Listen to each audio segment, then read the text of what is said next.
Hey everybody, it's time for more Doom. I'm sure something's off. Let me check. Probably audio.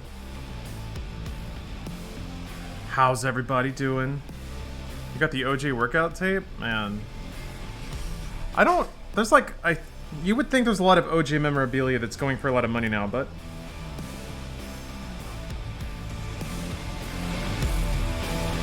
kinda not really. Alright. Ready to suffer. I was born ready. I was born ready. Let's get hurting.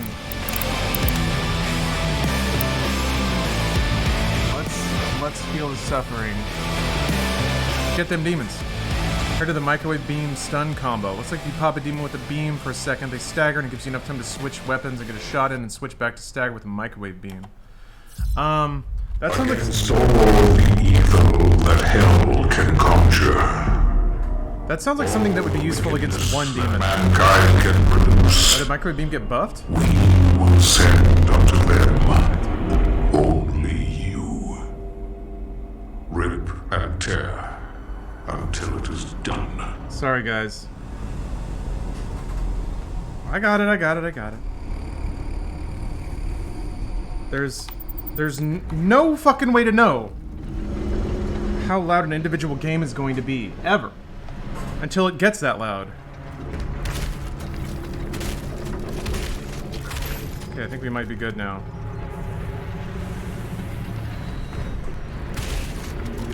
I feel sorry for the people with headphones. So here's the thing. It sounds loud, but it's not actually loud.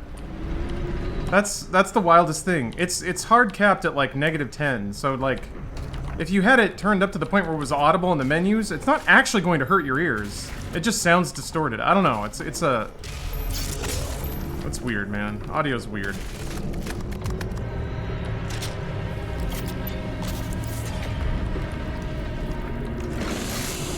It's permadeath. Yes. There's the crackly sound. Yeah. When it overloads, for sure. Just ends up sounding deep fried. Yeah, that makes sense.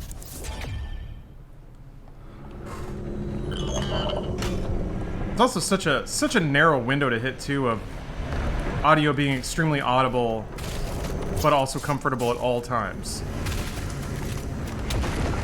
Especially when I'm now dealing with just analog signals. It was a little easier when it was all digital, but that had other problems too. Anyway, how y'all doing today?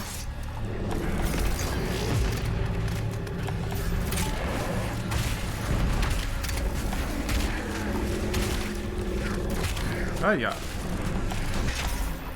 Out of ammo. Can't be.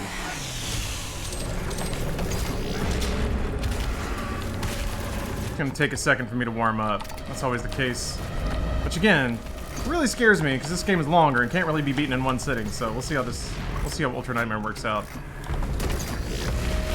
Warming up on missions and Nightmare is probably the way to go about it.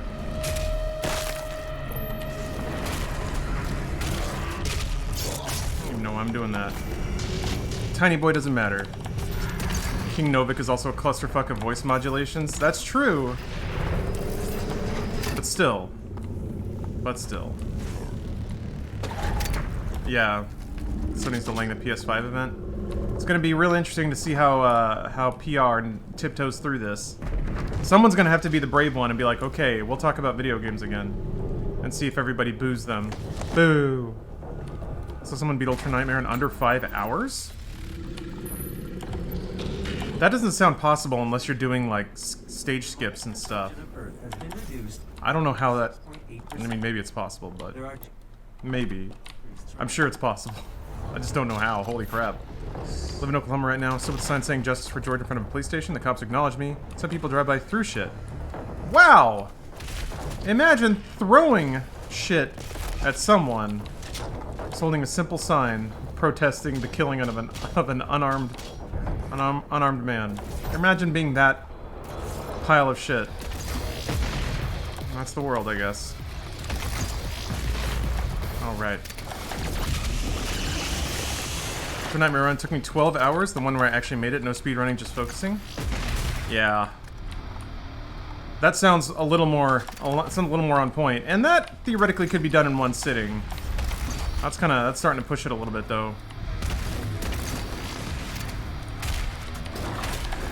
I mean, you know, streaming, obviously, I've done 24-hour stuff, but I think casually 18 is about where I cap out, because then it's just like, I get tired and might as well game at full alertness. Basically using the best DPS combos and amazing accuracy. I saw the video too. Jeez. Just cruising through, just like completely stomping every single fight.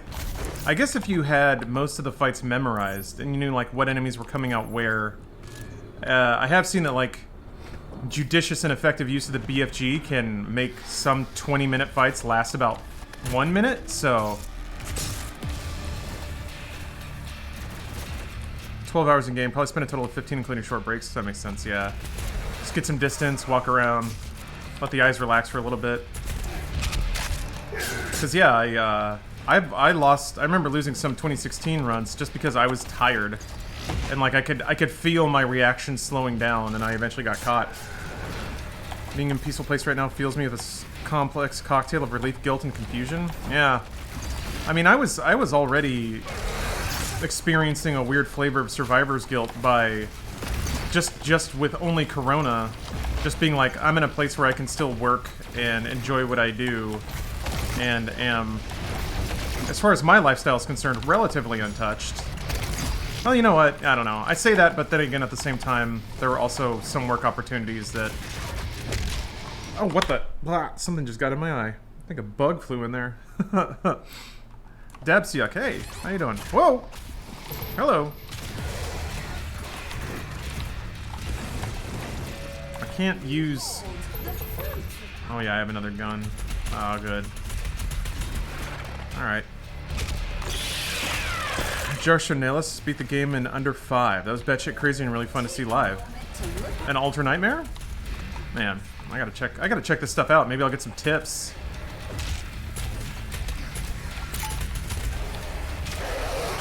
Okay, cool. Man, people are amazing. Spent the last $10 of my $40 nest egg for a girl I know to get baby supplies. I can resub in July. Neon! Jesus Christ. If money's that tight, save the money. Put it away. Take care of yourself. Also, if you're having trouble, man, slide into my DMs. We'll figure it out.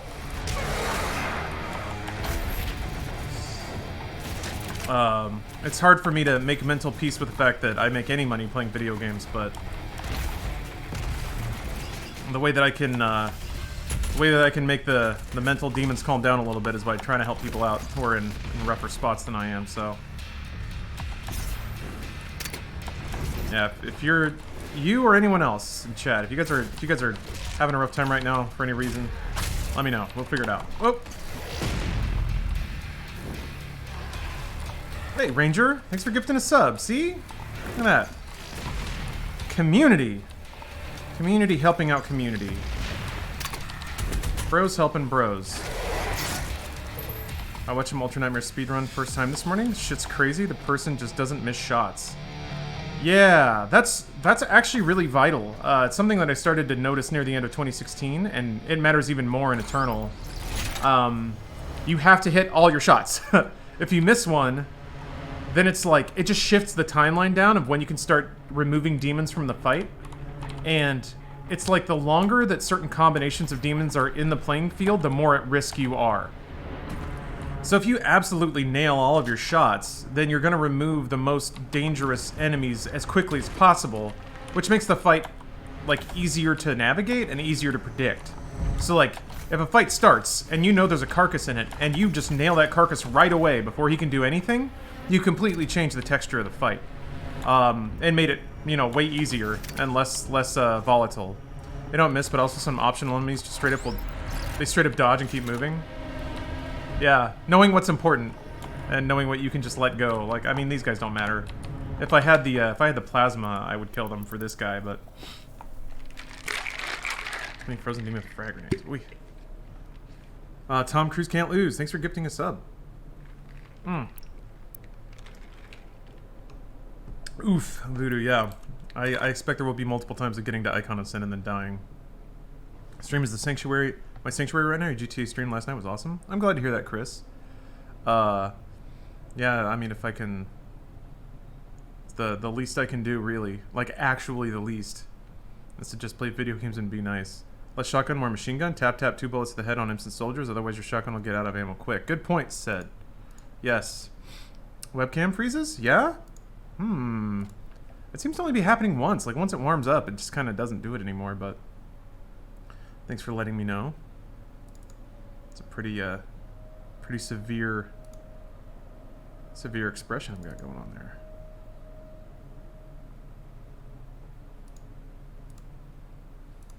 There we are. There we are. Feels like it... I always feel like I'm not centered, but I think that's because I'm constantly... Well, no, I'm not. What the hell? Centering this camera has been an interesting activity. Because I keep nudging it. It keeps like... It keeps moving around on my desk for some reason, and I don't know why.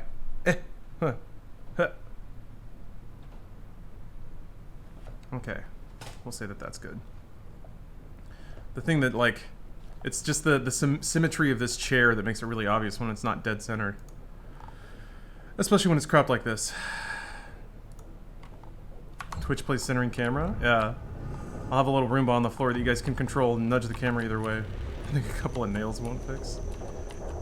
Oh, okay, Kaylee, thank you. Here, let me leave that open. Huh. First clear was in 5 hours? Stop it. Okay. The world record 100% Ultra Nightmare run is at 2 hours 42 minutes. Whoa. Hopefully at a future Done Quick, Games Done Quick, we'll be able to see something like that. Keep forgetting this gun is not hit scan. Alright, fine. Alright, I got my...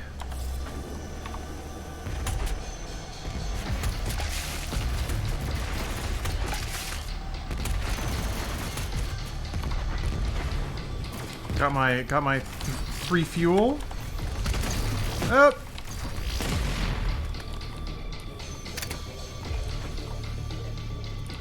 A room of cam with channel point tie-in would be dope. I know. People have brought it up before. I'm absolutely never doing that. Because then you would basically just see my entire house. Absolutely not doing that. Never once.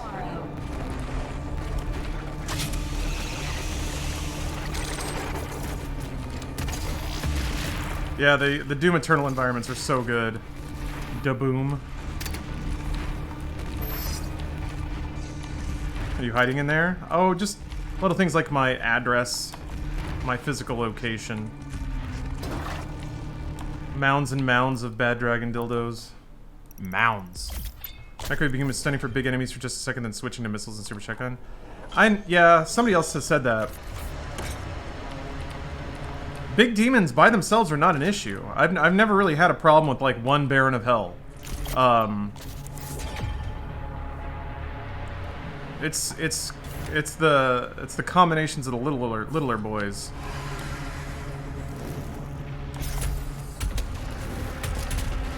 That's interesting though. Like, I feel like getting headshots on minion demons is an interesting problem because they actually like hold or obscure their heads from different angles. Ah, Neon, it's okay. Chat doesn't have to only be pro gamer tips. We just happen to have a lot of pro gamers in chat, that's all. I feel like... I guess if you hit them in the middle of a stagger animation, you're not going to get another stagger. Or unless I just missed the head.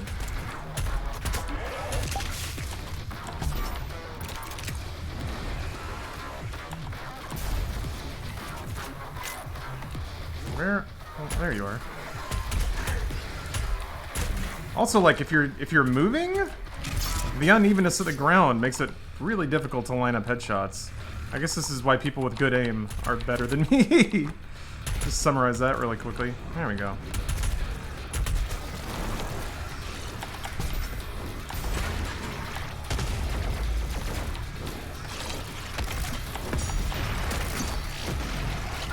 What? Oh.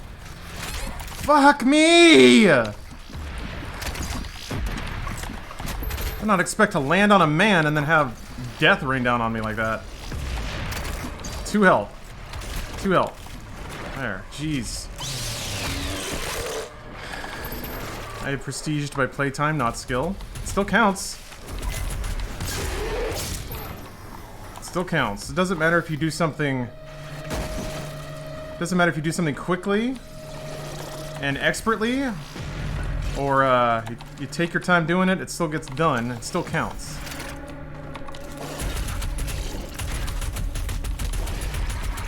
Putting 250 hours into a game is still real gamer shit. Brother just completed Ultra Nightmare today, and we were both cheering like he won a world championship. Oh my gosh.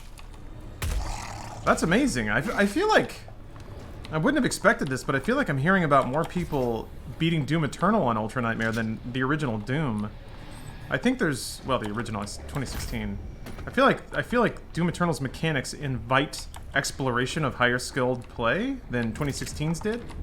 I think they certainly make it... Oh, they only show your deaths. That's kind of a bummer. I haven't seen markers from other people. Maybe that's something they'll patch in later. But I feel like the way that Doom's mechanics work, Doom is easier to a point. Ugh. I think it's easier to see that it's meant to be a very difficult game. And I think something about that kind of tweaks the gamer pride a little bit and invites people to try and test themselves. Whereas you play 2016 and it's there, but it's not like directly in your face. I think the dash mechanics, the like equipment, the flame belch, I think all those things sort of combine to make a lot more mechanical sense. You're playing Super Mario 3 for the first time? Ooh. Eternal can be much easier with drops and dashes, though. I guess it could be, but they didn't make it easier. They made it way harder, I think.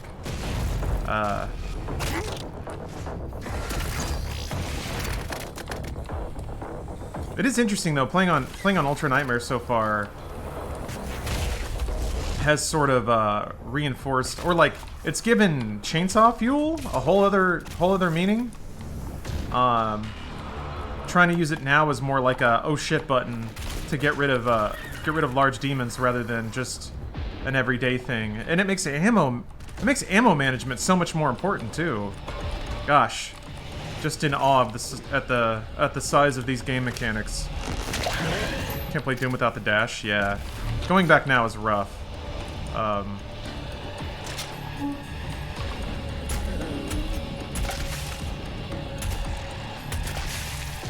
Also, the way they fall back, like their head goes behind.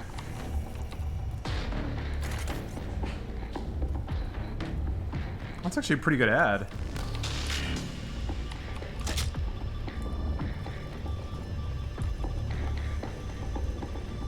This music's so good.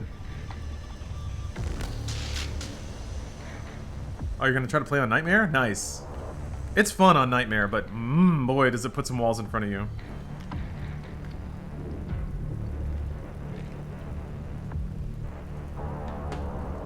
Compelled with this game? Nice. Red Baron Pizza's dope name. You get extra lives in Ultra Nightmare. You do not. You don't. You die and it's done.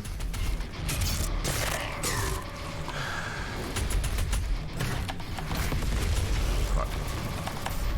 Nope.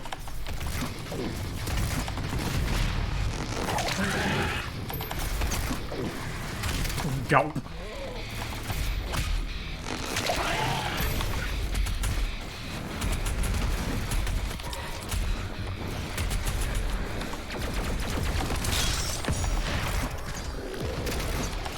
Gonna hold him there for a little bit. I don't want him chasing me. I don't think I'll be able to get to him though.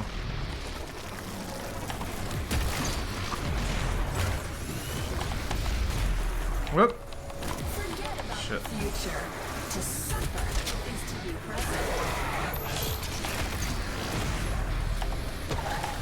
Oh, there's another fuel in here. Okay.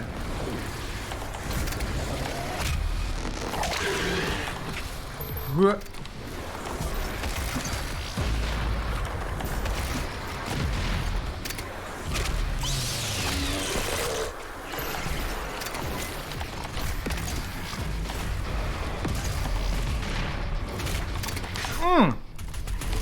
Kept tripping on that pile.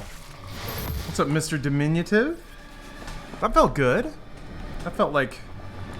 That felt pretty, pretty solid, pretty in control. Wasn't Finite alive because it allowed me to kind of fumble through without understanding how to Doom. The brick wall hit me and it's like, oh, this is how you play this game. Yeah, it seems like a gimme at first. Until later when they realize, oh, you're going to die. And they put that in there as to just make it not brutally difficult.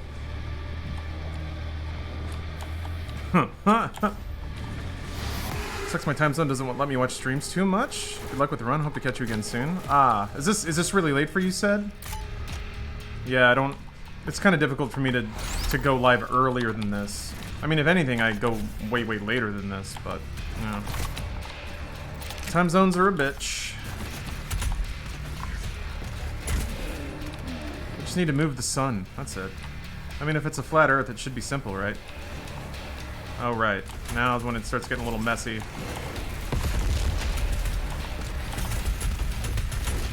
He wasn't dead! And there's a tentacle there. Ah, fuck. Bounced off him. 11 p.m. incest. Sucks because I have to wake up in 5 hours for work. Oh! Well, who knows? Also, I don't know what this picture is. But there it is. I'm trying to figure it out.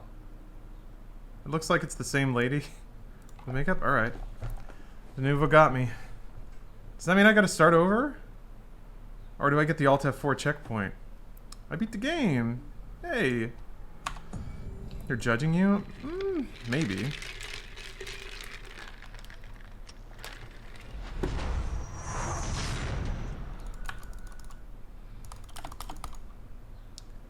Huh.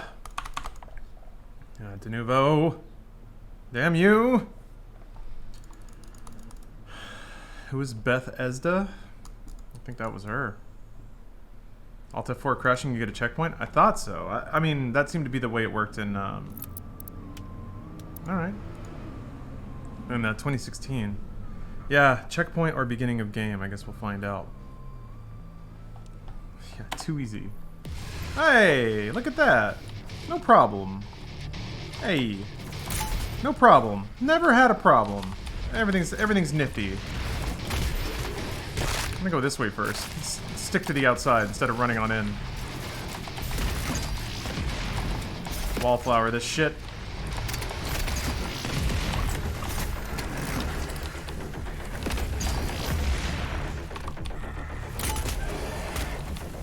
I have 3 fuel, and I want to save it for this Arachnotron up here. I thought there was more ammo around here. Thought maybe it was in that room and I didn't pick it up. Ugh. Let's check over here. Oh, there's health. Ugh. Eee. Maybe I can just go for it. Ooh, bad idea. You know what? Fuck it. Let's go for it. Let's go for it!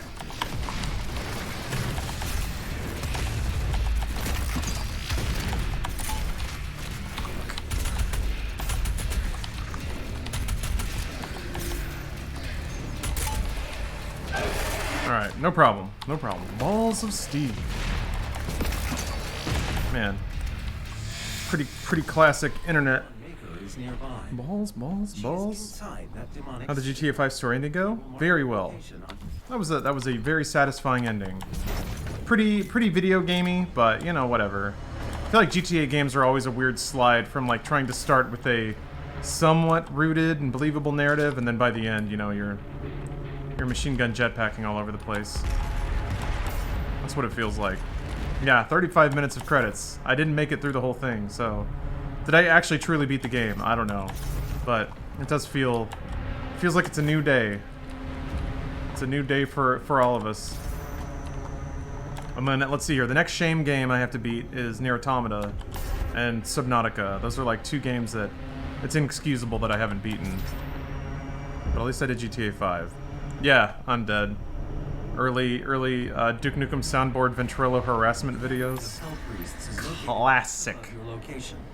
My scans indicate there is a lift at the center of this facility. Maybe not all the endings of Nier, but some of them.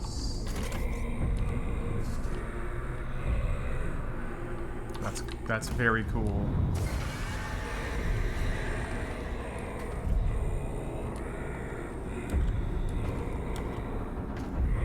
Yeah, those are both on the dock, but I feel like, or docket. But I feel like I gotta finish Witcher 3. I gotta do my boy girl correct. Any chance you can start with Nier? I hate the gameplay, but I want to see what all the hype is about. You mean like the game before Automata? I have streamed that a couple of times a long time ago. I think I still have it somewhere. The flame belch is now ready for your approval. I'd have to hook up the old 360, I think. I don't think Nier Gestalt is backwards compatible. Did you do the Epsilon program as Michael in GTA 5? I didn't, unfortunately. Wait, no, I did. I took the, like, there's like that quiz you take and you have to give them a lot of, give them money. Nier Automata, it's easier to get all the main endings than I thought it would be. Yeah. Especially, like, I'm gonna have people in chat sort of guiding me, so I'm not too worried about it. Yes, in Yakuza. Absolute Yakuza. I wanted to play Disaster Report 4. That finally came out on Steam, and it seems like the exact kind of game that I would love. Oh, no worries, Howard. That's not the heroic part. It's throwing money, I feel like. It actually makes a difference, but... Oh, John! Thank you for gifting a sub.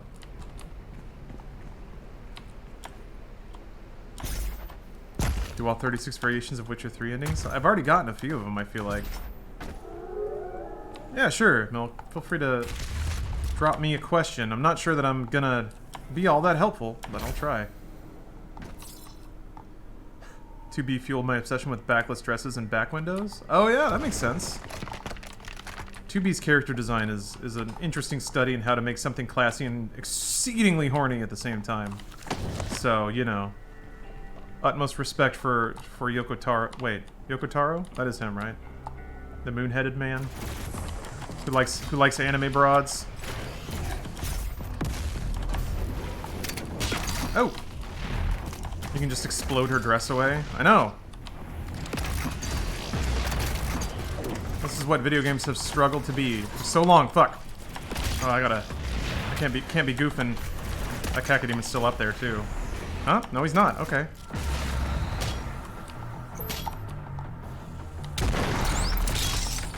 Get this before the... Not coming? Alright.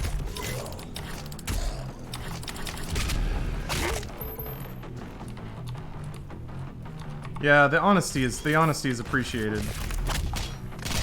The birthday ends in 5 minutes? Oh, Redden! All hail Redden on his beautiful birthday. Fuck, can't dash yet.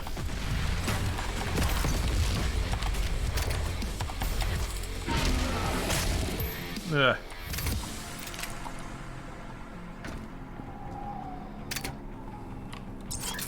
So many clicks. Everything reloading. All of my beautiful, beautiful cooldowns. Alright, no death yet. None! Yoko Taro, okay, yeah.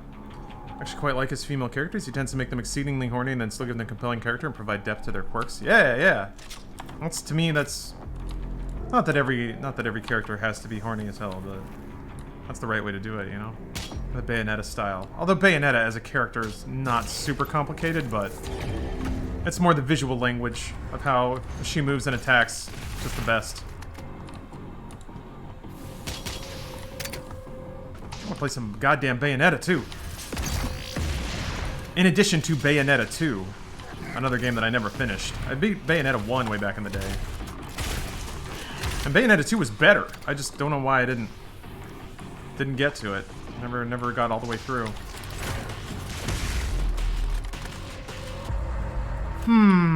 Okay. I mean, I probably should just get this one first, right? To maximize my chances of staying alive. Yeah, it was on Wii U. Yeah, that was a big part of it.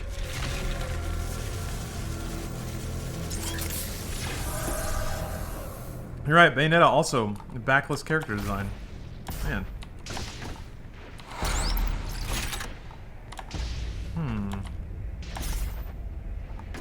I'm trying to think. I think there's some iterations of Princess Zelda that have backless dresses.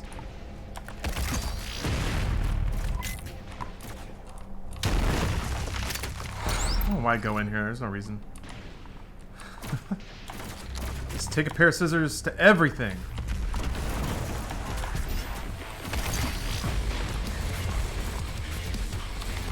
Whatever.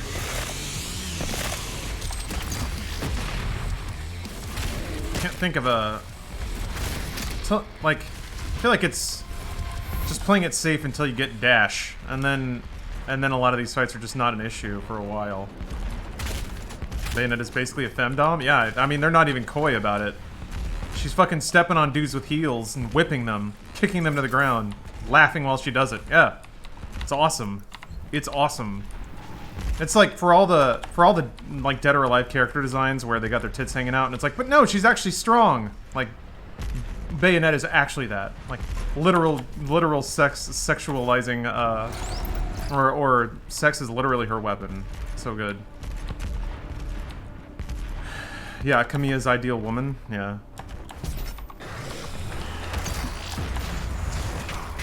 Jesus. Ow. It wouldn't surprise... I mean, it wouldn't surprise me if somewhere in the back, Kamiya was like, if I make this cool character, then I'll get to see cosplays of this cool character. Like shades of... I was musing on that. The number of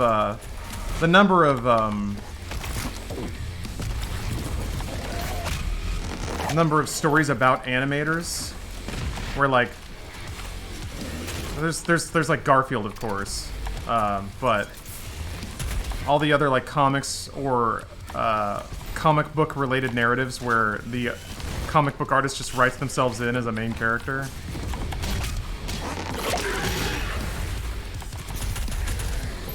Weird, but understandable to a point, I guess. Cool World. Yeah, the good old self-insert, but, like, of all the self-insertions, why would comic book artists think that they're a good fit for a self-insertion? I mean, it's like so brutally self-serving at that point. Self-insertions are supposed to be for the audience, not for the author. Unless they think the audience wants to be a comic book creator. Any other examples? I'm trying to think. Mask 2, Son of Mask. It turns out most of the examples are really bad because they're not good setups for stories. Bendis wrote a self-insert just so he could date Kitty Pryde in Ultimate Spider-Man. That sounds like something that might be, like, Edge have made up, but... No, so Dr. Senior, the Powerpuff Girls one is actually not true, and because I actually know the guy.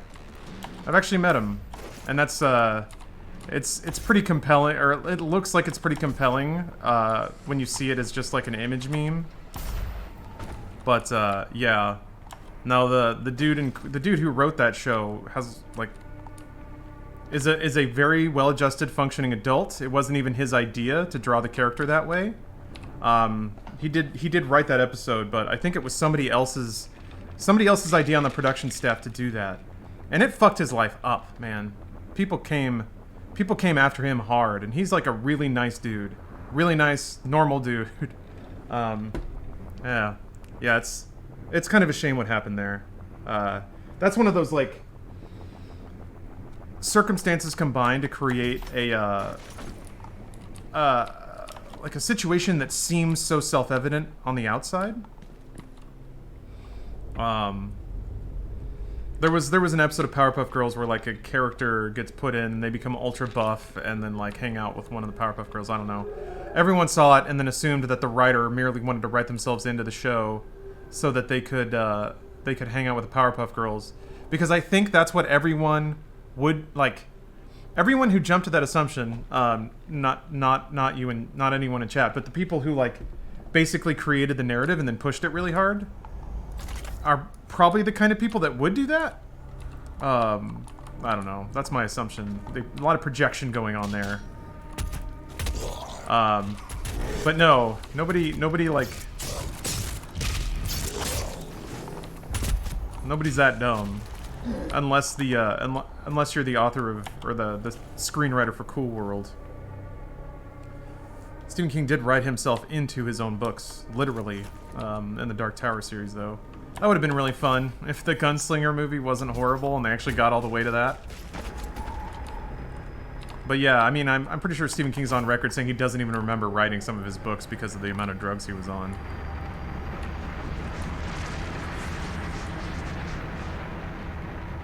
But yeah. Have we go over how lewd Lawrence's lewd emote is? Is it really that lewd? I think as I recall, and I don't remember where I heard this from, so I may be spreading misinformation. Oh, it's co-writer's cocaine, yeah. I think the line drawn for Ahagao, when it's not acceptable, is if there's like drool or liquids coming out of the mouth. So I think it's safe. I don't think it's too lewd. He cameoed in a bunch of movies about his books. Yeah, I mean he was in It Chapter 2. He's in a lot of them.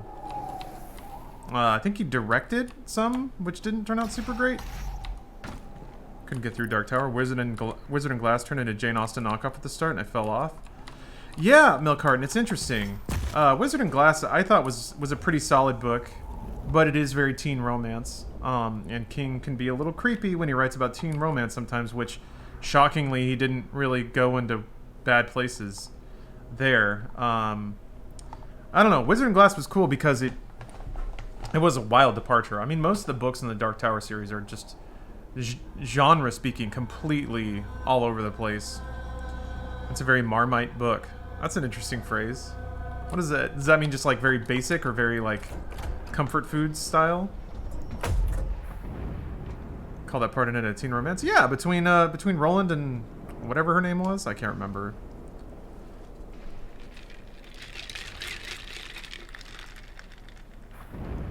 Marmite's ad campaigns where you either love it or hate it. Okay.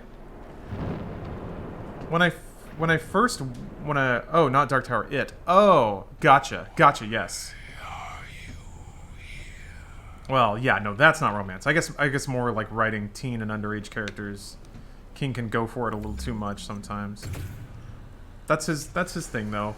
I will say, like, he has the ability to faithfully recreate some of the grimier parts of the human experience. And that includes, like, you know, stuff you'd rather not think about. The priests, you know our laws. Despite their transgressions against the Covenant, they are still of Sentinel blood. What you interfere with now is bigger than you can imagine. Oh man, I just saw his beard. It is written. It's like the Quake symbol. It's not. Their time to give penance. Yes, this majestic skin. You can America kneels for no one. Oh boy, shouldn't go there. bring down the heavens' wrath. See, even Doomslayer can take a knee. You are but one man.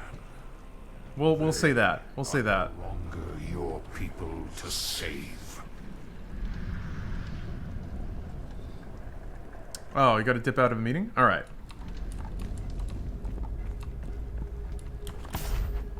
Have a good meeting. Hopefully it's not too boring. Now he's a thick boy. Just notice this guy speaks at the beginning of the game. Yep. That is King Novik. The deposed king, or the dead king. Is this a skin? Actual skin? No, it's an actual skin. It is an official skin. It is the, let's see here. I have, Is there another fuel around? That'd be cool. Just have a pocket chainsaw if I need it. Maybe there's one in this room? I don't think so, though. I think this is the same room.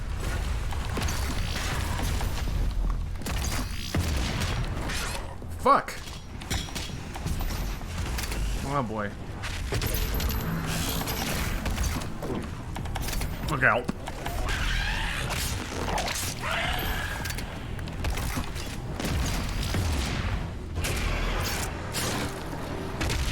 There's another one?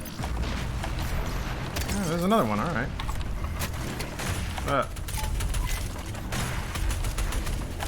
Damn it! Ah, I gotta stop. Gotta stop back against the walling. That's no good. Oh, there we go.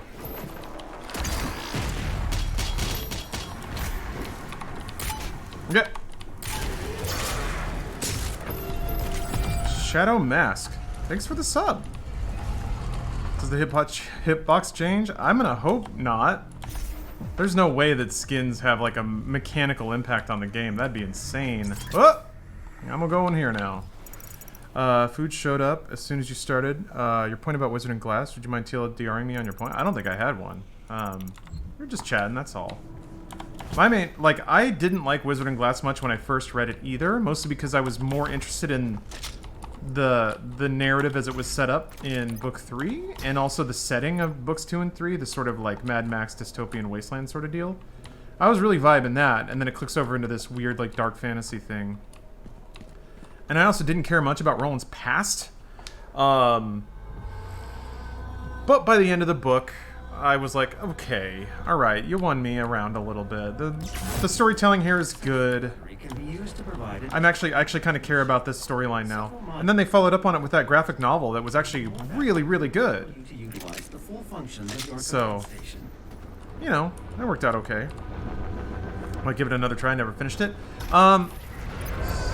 You might want to check out the graphic novel. Because I think the graphic novel is a prequel to Wizard and Glass. Like, the graphic novel opens with Roland doing his gunslinger trials, and I don't, that thing with his eagle, I can't remember. How he basically had to, like, sacrifice his pet pal to pass his trials, and that was when he learned stuff, or what, I don't really remember. It's been a long time. I don't remember the specific character beats of the meaning of that, unfortunately.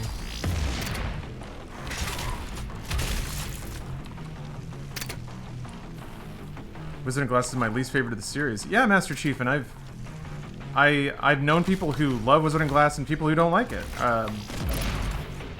It wasn't my favorite at the time, but I was talking to someone like I basically started reading Dark Tower because it was recommended to me so enthusiastically by a friend, and Wizard and Glass was her favorite. I was like, ugh.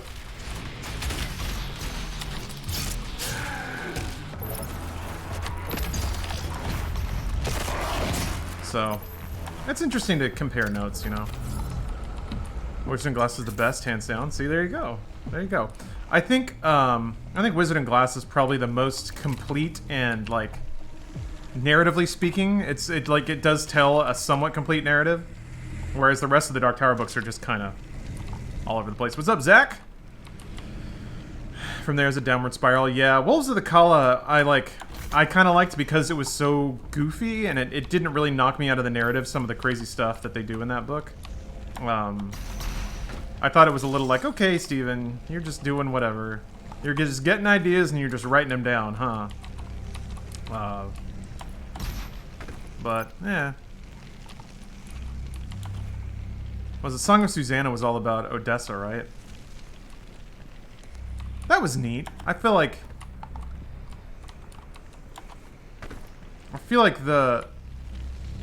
I've read some writing that tries to write from the perspective of somebody who's schizophrenic, or something like that. And most of it's, you know, as you would imagine, extremely hard to follow, to the point of even breaking down, like, the ability to tell a narrative. So, I thought it was a cool way to, like, that's not a type of character that's often represented in books like that. So I don't know, I thought it was pretty cool. I liked it well enough. Oh yeah, that's right, I almost never come here. King almost dies before writing Wizard and Glass, right? That's why the series changes? That happened, well, maybe, actually, I don't know. I can't remember, because yeah, every book, the villain in every van became a book, or sorry, the villain in every book became a van shortly after he got hit. He wasn't too shy. Yeah, I thought it was after, but I didn't know for sure. Didn't want to be speaking out of turn. You can sure as shit bet that happened before the, like, whatever the second to last book was. Man. Hey, Gilder Sneeze. Good to see you.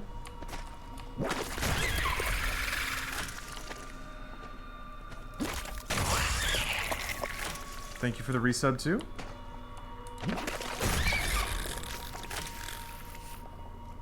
talking books, and here I'm like some asshole. And the last non-medicine book, related book I remember was reading a Neuromancer or something. Don't worry about it. I haven't finished a book in a long time. I'm still logjammed on this damn philosophical treatise that is so slow and so hard to read.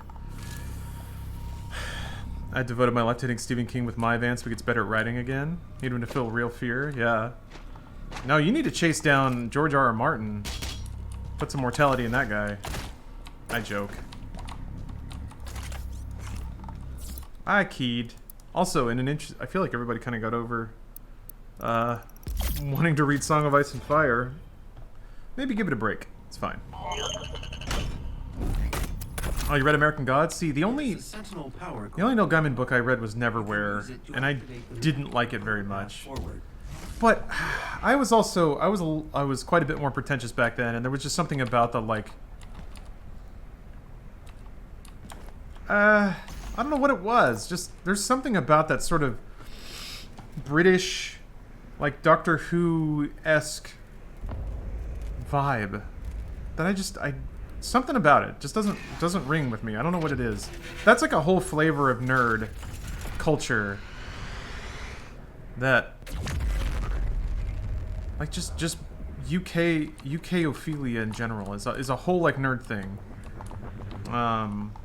I don't know if that crosses over too much with Gaiman appreciation, but the point is I don't have a full and complete understanding of his work, so I'm not really qualified to talk shit.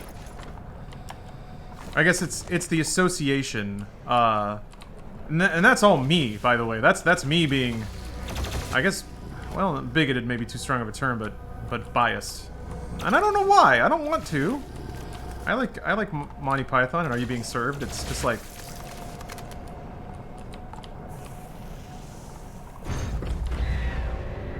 I guess he's trying something, you know? I guess the truth, like, where it should be is I'll take, like, quirky British levity over American edgy try-hard shit any day, so shouldn't be faffing around. Playing God of War made me want to read Neil Gaiman's Norse mythology. Yeah, I should. It's so they're all, I mean they're good stories. There's a reason they've lasted, you know, thousands of years.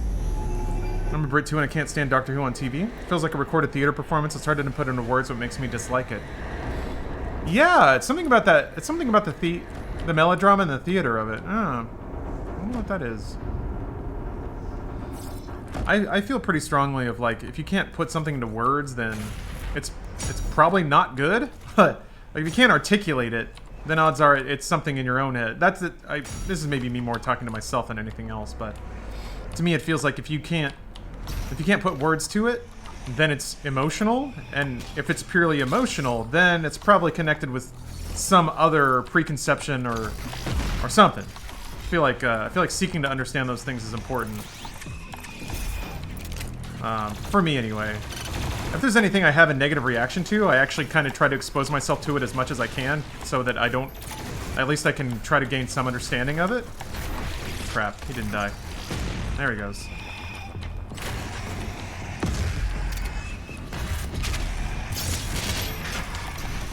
Oh boy. Ugh. Didn't expect to be facing that way.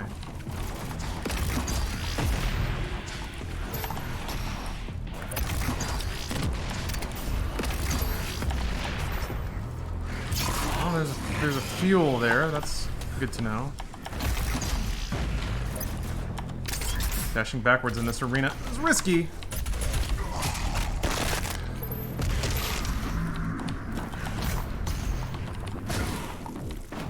Didn't quite land on the mark there. Didn't quite hit my shot there. Fuck! Oh, that was it. That would have been me dead. Okay, well. How did I come back with all, like... Oh, okay. Weird. No, I don't like that.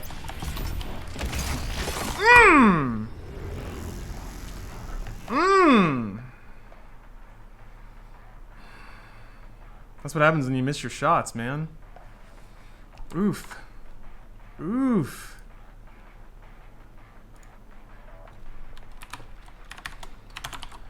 Whew. Hoo-wee. New best? Unfortunately, no. Not a new best. How much HP to come back with? I thought it was full HP, but no armor, but... I don't know why, exactly why, but the Doctor Who fanbase turned me off. The nearest that I can put words to it.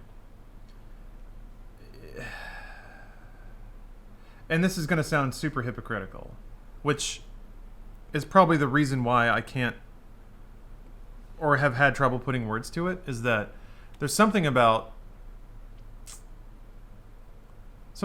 like that whole vibe, you know, the Doctor Who Neil Gaiman stuff, where like I think it really does live in a world, like a kind of fantasy world, like most media does, where like the stories take place under a different set of rules. In British rules, everyone's well dressed and they stammer and they're like amusingly befuddled most of the time, and they're elegant and read books and drink tea. It's like the it's the faux culture, like the faux high class aspect of it, I think. Because there's like, I mean, there's like Little Britain. There's like grimy shows that come out of the UK and England too, but those are never lumped in with like that particular chunk of fandom, as far as I could tell, as me being an outsider.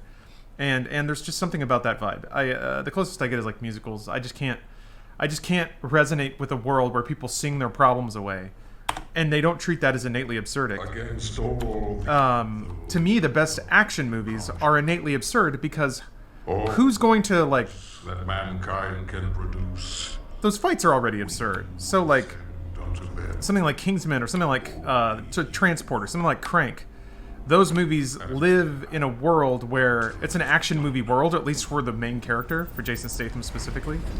And to me, that thematically makes sense. But then to have, like, it feels weird to me to have a show where everyone's so prim and proper all the time, and no one like swears or I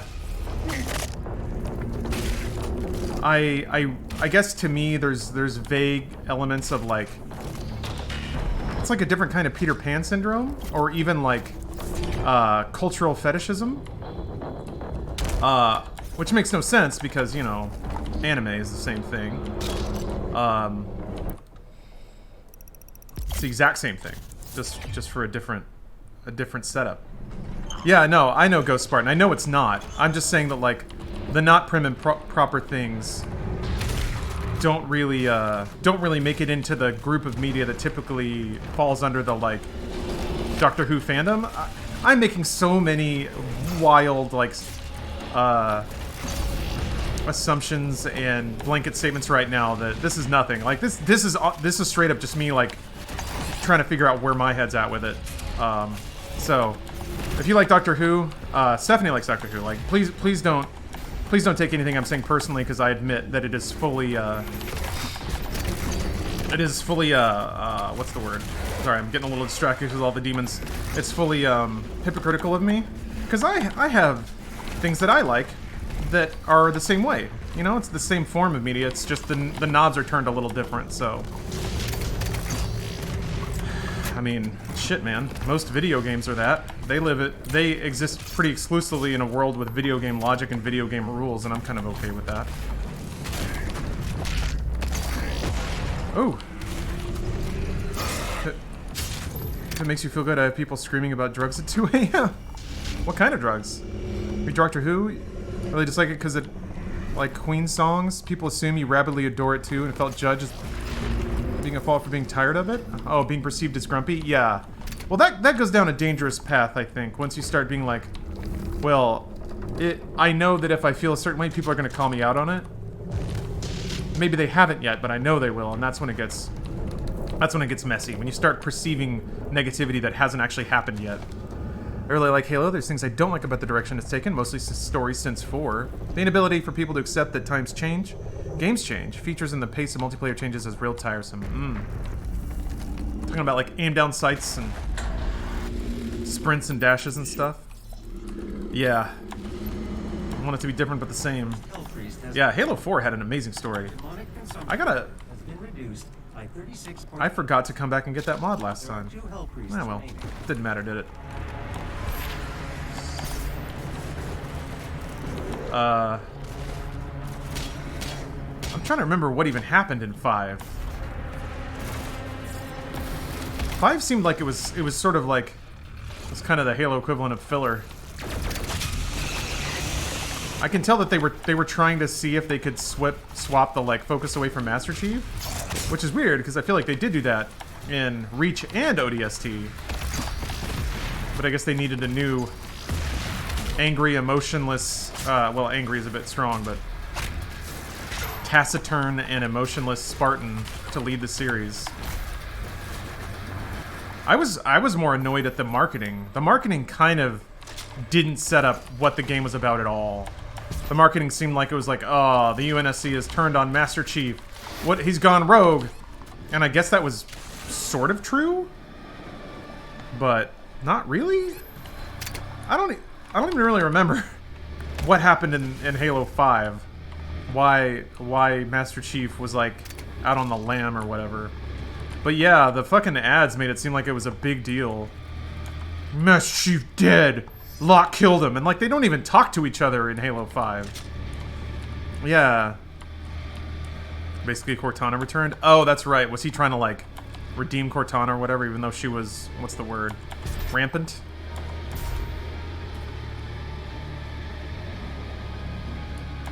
Everyone complains about that? Yeah. I mean, I remember playing through the entire game. It was kind of shades of playing through Metal Gear Solid 2, waiting to be Snake again. I played through the entire game, waiting for the story to even remotely realize the sort of concepts that were sold in the marketing, and it just never did. Oh, they do talk, but not much? Okay. And undermined Halo 4's ending, which is a shame. I can give some amount of credit to just trying something new, you know? I can give some credit to that. That takes an amount of bravery.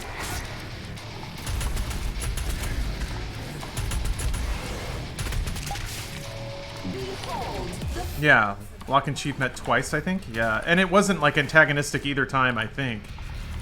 As I recall, like, didn't they team up at the end or something? And I was like, what? And the only interaction they have, they're gonna kill aliens together. I also got, I don't know. I remember a lot of the fights were pretty boring. I mean, it's like, Halo is Halo, right? It's gonna be hallways and then arenas.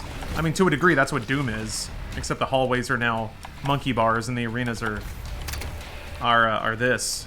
At least they mix up the size of the arenas and the enemies that are in them. I remember the only thing they added in 5 were all the like robot mans. And all of them just had big old glowy spots in the back. That was it. And I guess that was to like make the dash mean something, but that was it. Just shoot him in the back. That was the whole game. Oh! Wow! I don't know what killed me. Again, those fucking... Those rolly grenades are the worst. Once they get behind you, you don't know where they are. I guess there were rolly boys that got shot behind me. And either, like, the monsters killed you? It was the monsters. Monsters got me. These dang demons. Final boss in 4 was a QTE.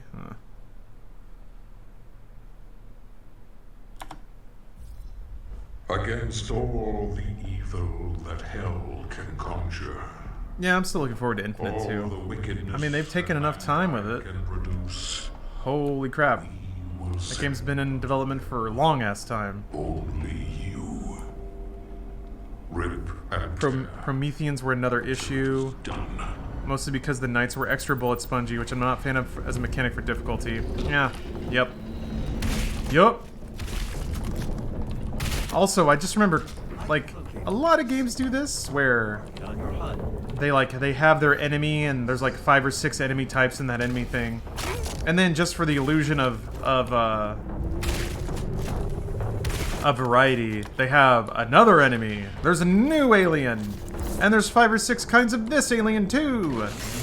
But but they're not actually that substantially different.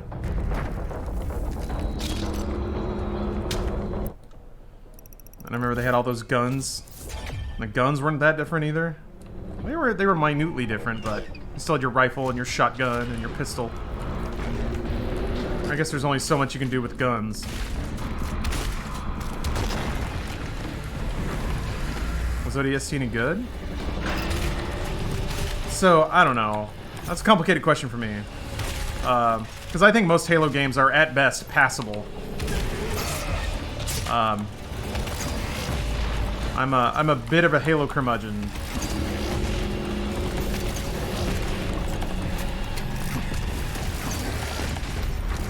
I think it was a pretty magical set of factors that made Halo what it is. And then as time went by and other shooters started, like, taking those things or making them better, I think the spotlight that Halo accidentally inherited kind of got moved away.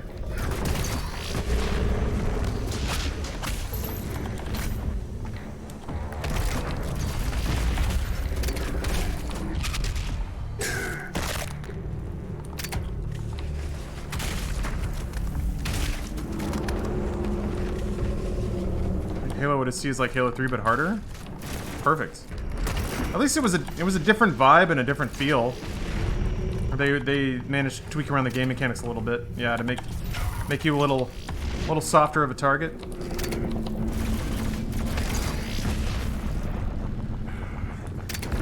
Wait. Oh, see you, Redden. Hopefully you had a good birthday. Yeah, the vibe was cool, the music was cool, it was... Ah, come on. Hey! Jeez. Getting those Doom levels, though. Introduce Firefight as a game mode? Yeah, Firefight was real cool. Man, took a lot of hits in that room. BT's Destiny and ODST? Wow. Lamopotamus, thanks for the sub. Yeah, you played so much Firefight? Ah. I didn't, unfortunately. Didn't really have a crew to go with. I used to pick the hardest difficulty all the time. It felt challenging, but games that don't reward harder difficulty choices make it seem pointless, especially if you're just wasting time against extra bullet sponges and aimbot. Yeah, there's a... Well, I think it's forgiven, because back in the 360 days, there weren't a whole lot of very difficult games. Games were actually tuned to be really easy. So, during Gen 7, I would typically pick the hardest difficulty available, because that just meant that the game mechanics meant something, as opposed to just being a goddamn cakewalk. Like, most games in that era were tuned to be so easy that they were just boring. Oh, fuck me! I don't have dash. I thought I was just gonna dash in on his ass. Ah!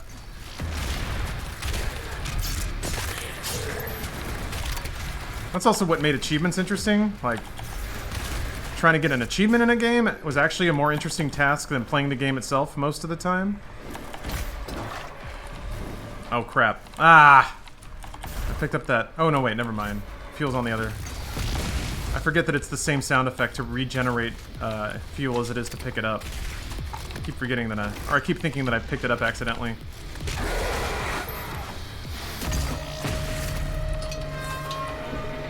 Ah, okay. The Destiny Awaits poster. I remember that being a big deal back then, but even at the time I was like, Bungie, pshaw. I've softened a bit. Destiny 2 finally became a really good game. Or fun action RPG. Remember at a time where people really cared about achievements on Xbox? It was a cool system. I still think it's a cool system.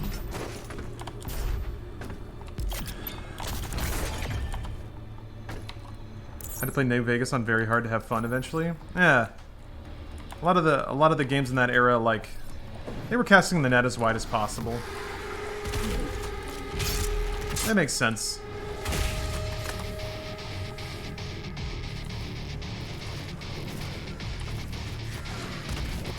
Dark Souls isn't hard because FromSoft never expected it to be so huge, so nothing in the game is actually balanced. It's just them writing numbers that sound right. I mean, yeah. I mean, here's... Strelic, let me blow your mind. There's no such thing as actually balanced. All game development is writing numbers that sound right. and then you run tests and you iterate and you hopefully you get close to something that it like approximates what you were going for. But yeah, there's not that you were doing this, but there is a sort. Yeah, I know what you meant, Strelic. I absolutely do. I didn't mean to call you out in any way. I just in a lot of other discussions, there seems to be this weird notion that like this stuff is an established science, and that when a game is not balanced, it's because the developers like looked at their calendar and saw that there were 2 weeks to balancing the game, and they were like, well, we can't do that, so they just don't do it. Like, there's an assumption, I think there's just a weird assumption about what game balance is, or even how game mechanics get created and tweaked.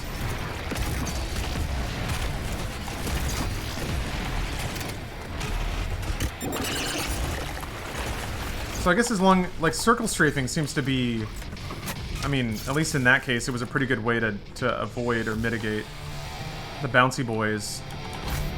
I didn't pick up the fuel. Gotta remember to do that. What are you doing out there? Hey, what are you doing?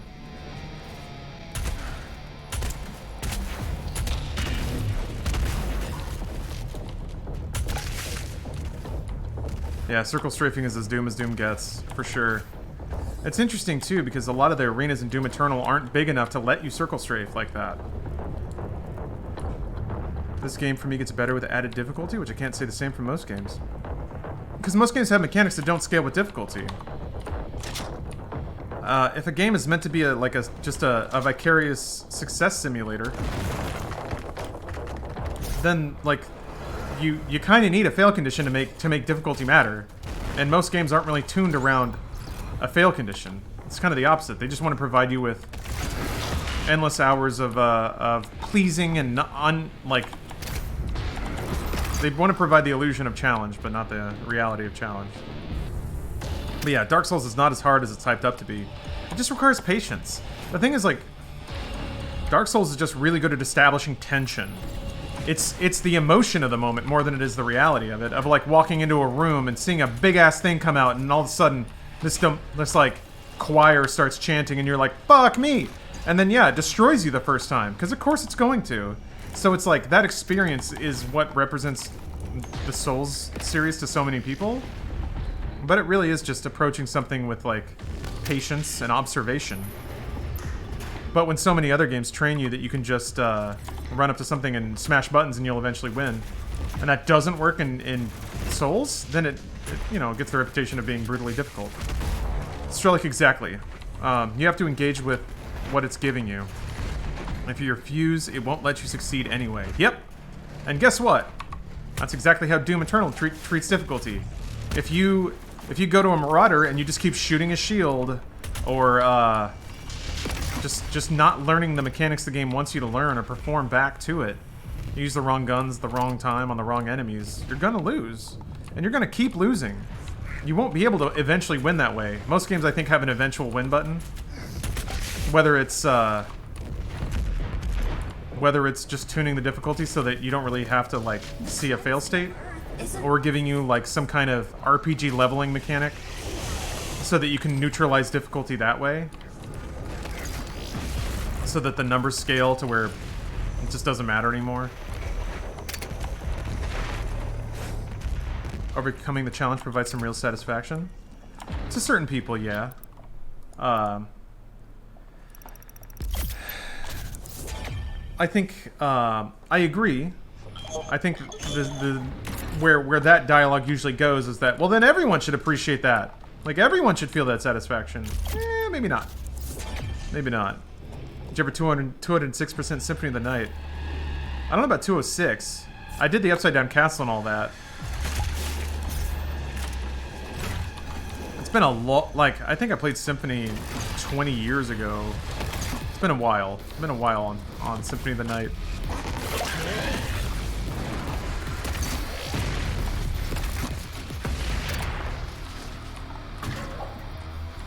That is a cool sound, though. Picking up fuel.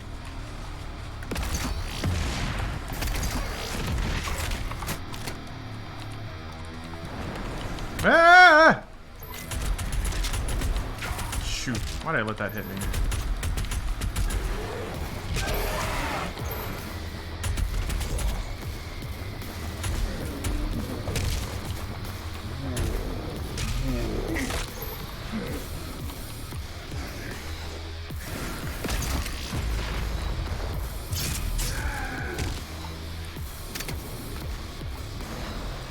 Oh, that's right, he warps in up there. Fuck. There we go.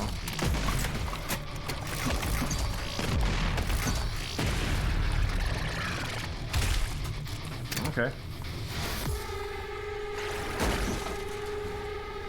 It tickles my conquering big obstacles thing in my brain. Probably another reason why I like it. Yeah, to me, and I guess to some degree, Metroid Prime was kind of on this tick way earlier, but it, to me, it's the total Metroid idea that like you're exploring this weird, alien, inhospitable place that's just filled with all these things that are just going to be there regardless of whether you're there or not. Some of them are hostile, some of them aren't. Some of them don't know that they're hostile, but they'll just accidentally fuck you up anyway. So you get to explore this like crazy land that's got its own rules and its own environments and its own story to tell. And then occasionally, you find something giant and terrible. And it's the solitude of it, it's the exploration of it. Like for the games that don't offer difficulty change. Ooh, oh, okay. Like the ones that are tuned a specific way. What's up, Steph? Got me a what? Oh, thank you. Aw. Well, because I went to Best Buy, especially before curfew. So it was 4. I think it's 6? Is it 6? It's different. I've seen varying reports, different, yeah. we haven't received a text, Yeah. so I thought I would go out and do that. But so you have a burger here, and I don't know if you can take a break so that you can eat it. Oh, yeah, I think I can do that. Jeez. Wait, hold on. The Souls crew with their get good definitely shouldn't stop with it though. Those games aren't for people who won't get good, so they should just stay away. That's when it gets. That's a complicated statement.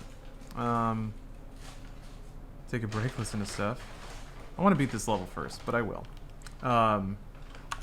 Also, I feel like I want to arbitrate a little bit, especially with Captain getting a little saucy there.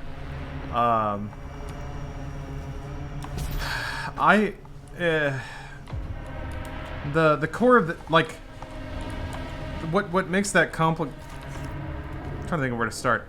If we're dealing with a crop of gamers who all have the same faculties and the same capabilities, 2 working hands, 2 working eyes,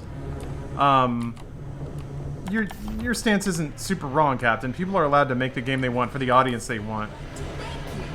The issue becomes, I think the set difficulty game lets the developers fully realize their vision of the game. Sure.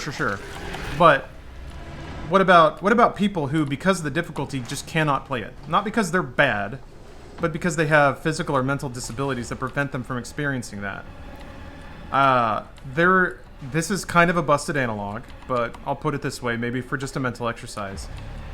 Would you then say that like movie directors shouldn't put subtitles on their film because it obscures part of the screen, and the actual experience is seeing the whole film? That's pretty crappy. Doesn't that feel kind of crappy?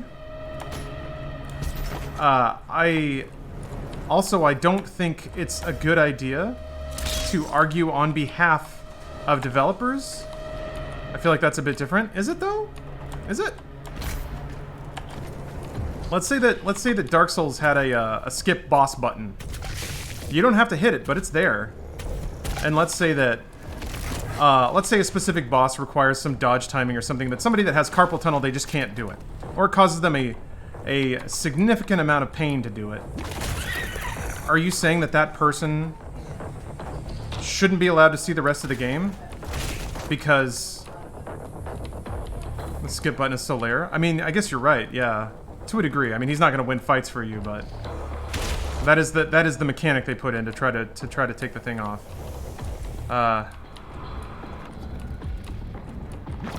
see what you're saying, and I don't think anyone's going to argue against you in saying that developers have the right to create the art they want. That's fully and completely understandable. Where that argument goes a little sideways, though, is that people who like difficult games think that other people who don't like difficult games want them to go away. That may be happening somewhat, and that's not cool. But what's also not cool is to ignore the fact that some people want want options to allow them to experience the game in the first place. And I don't think that's a bad thing. And I don't think that ruins the game. It really is. It's not like asking people to change their output. It's asking them to implement tools that allow more people to play it. Like, do you have an issue with colorblind mode in games and things like that? I would assume not. But it does change it changes the vision, right? It changes the colors on screen. Oh, Doom Guy's stubby forearms. They only look stubby because they're so big. So, there are angles to that conversation that don't only come from the perspective of like, oh shit, fully fully experienced gamers. I think about this a lot because I'm gonna get old, you know. I'm gonna get carpal tunnel. My eyes are gonna go at some point. I'd like to think that when I get there, I'll still be able to play games. And who knows? Maybe in 50 years, when we're dealing with some 4-dimensional Souls game, I'll need something. Like, I'll need help. Because I'll still want to see it. I'll still want to experience it. I agree though that like I don't think anyone's, well, maybe some people are. That was a bad idea. Legitimately asking for developers to change their creative output to suit their whims. That's not okay, and that's stupid. Forget about the future. To suffer is Damn it. present. Should just chainsaw him, but I don't wanna. I wanna push it. So,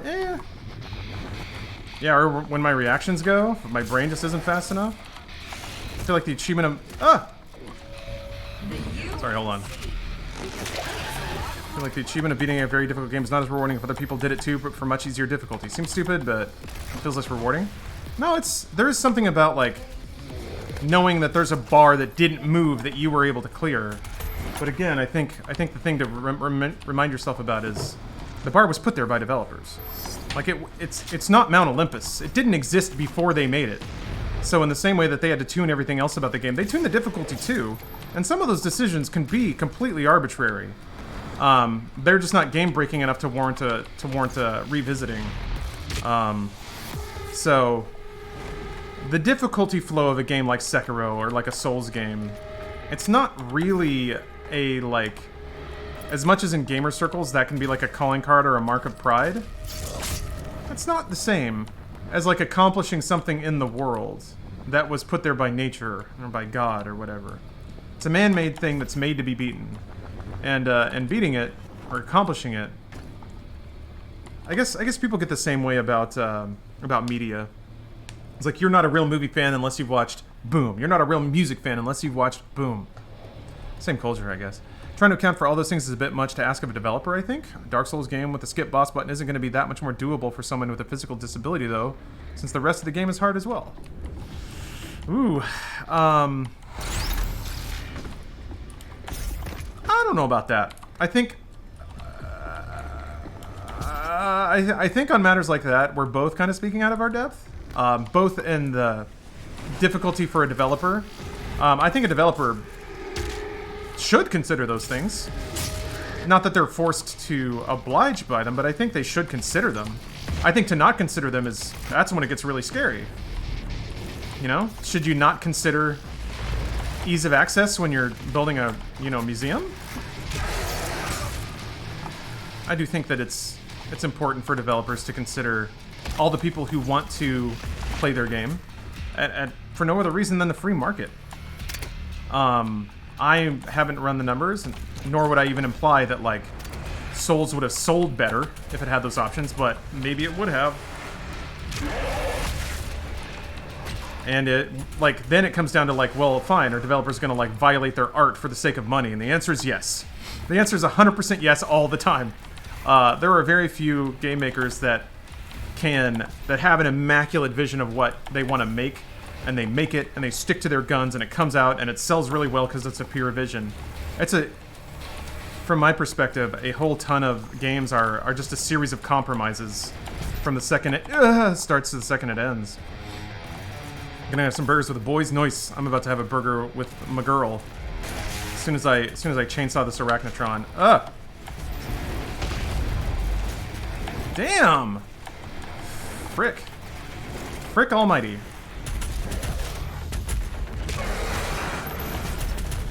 So yeah, I fully agree with your sentiment that like developers shouldn't have to change their output or alter their opinion for the sake of like palatability.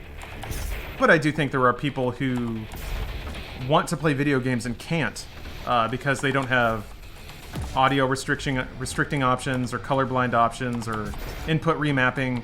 And I feel like or even like something as simple as being able to skip QTEs because people can't hit buttons fast enough. I remember playing... Oh, shit, man. I remember playing Resident Evil 5, and at the time, my girlfriend just couldn't hit the button fast enough. She just couldn't do it. She just didn't have the muscle memory in her hand. And I guess you could argue, like, well, then she doesn't deserve to beat the game. But, like, that's such an arbitrary and dumb thing to block somebody from seeing the rest of a game. Mashing a single button fast enough to punch a boulder. I will mark her location on your HUD. So, yeah. I've only seen these long combos in YouTube VODs. Pretty interesting to see it live. Yeah, usually gets smashed down. I think people who create any form of media have a bit of an obligation to make it accessible for anyone who might want to consume it. You don't have to, but it sucks for a lot of people when you choose not to. Yeah, I think it's truly just the consideration. So I'm coming into this. I did a fair amount of interviewing and research for an accessibility video or two-parter that we ran on Inside Gaming. I did a lot of interviews with people who have physical disabilities, who really, really, really wanted to play video games and couldn't play a grip of them because they just didn't have basic accessibility options. And they were like, we don't want to just beat games for free. Like, we want to suffer too, but we can't. Like, the mechanics of this game make it impossible for me to play. And I want to. I want to be in there and I want to lose and I want to die and I want to feel the pain, but I just can't. I think we can all empathize with that, right? I think until you feel actively excluded from something, that feeling takes another flavor. QTs and stuff like that I think should have options to remove them. Button matching segments and all that are being removed somewhat. When the entire philosophy behind the game is that it's meant to be big challenge. I don't know how you mechanically make that work. Well, I don't think you're necessarily wrong that you are making a bit of an assumption there, though, Captain, aren't you? On behalf of the creators. Did they ever come out and say, we're making this game to be hard? I mean, we can assume. But I'm just trying to be like, well, you know, maybe that's not the philosophy of the game. Maybe they want to create an experience for people. And difficulty is one way to invoke that, but there's other ways. I see what you're saying, though. I see and agree with what you're saying. I just think it's the consideration of other parties that kind of can temper that out a little bit. So close to that new Super Shotgun skin. Yeah, it looks really cool, too. Dark Souls philosophy is definitely to be a challenge. We will need a replacement. I wouldn't disagree. I think that's one of the factors.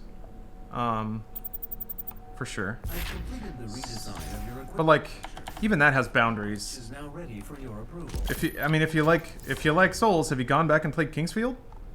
Because that game is also hard, but there are different philosophical elements behind it that make it even more annoying and frustrating. So consider that, like, from Kingsfield, they did change the game design to make it a little friendlier, and more people liked it and more people played it. So it's yeah, a lot of gray in there. I feel like there's a big wide dartboard to land the dart on, and it doesn't always go directly in the middle. Philosophy is community. Bosses are so hard, you talk to your friends and figure out how to beat it together. People can write messages and hints in the game. I think that's one of them, yeah. And certainly, like, summons and stuff can help. All right. I'm going to take a break. Oh, see ya. Hey, Andy Green. Welcome. If you guys want to see much more about accessibility from someone who's much smarter than him, check out Half Coordinated on Twitter. Yeah, Half Coordinated is awesome. Love that dude. Very inspirational.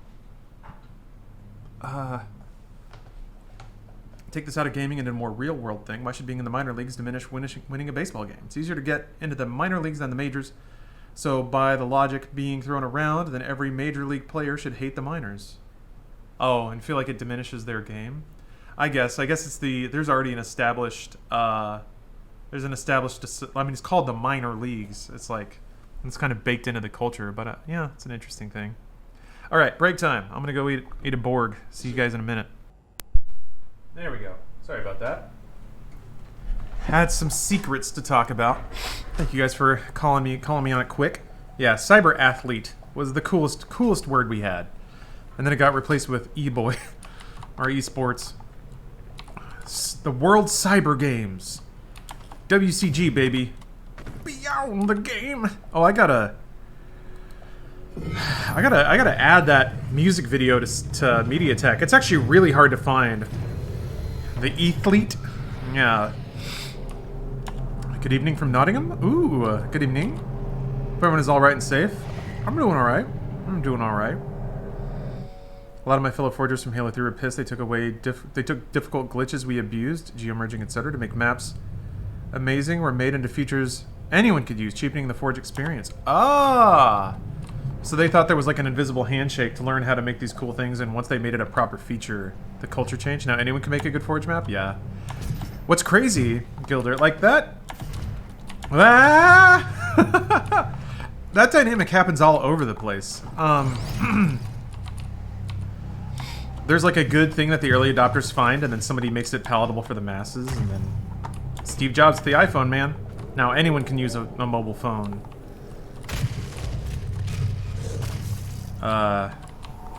Making cars drivable, you no longer learn how to like maintain a car. Computers and PC gaming is the thing where I've noticed is like PC gaming has gotten so much easier to join and be a part of, and it really did change the texture of PC culture. In the mid to late 90s, you could join an online server, and just by doing that, there were so many gates that had shoved other people away. People that didn't have the like patience to learn how to operate a computer, the patience to learn networking, to know how to find IPs. Yeah, it is gatekeeping for sure, Jetpack. But the thing was, like, the people who made it through all those gates, they were largely like chill adults. You wouldn't go into a random shooter server in like 98 on PC and find just slur-spewing teenagers. It just didn't happen because they weren't there. They didn't know how to get there. Then comes Xbox Live.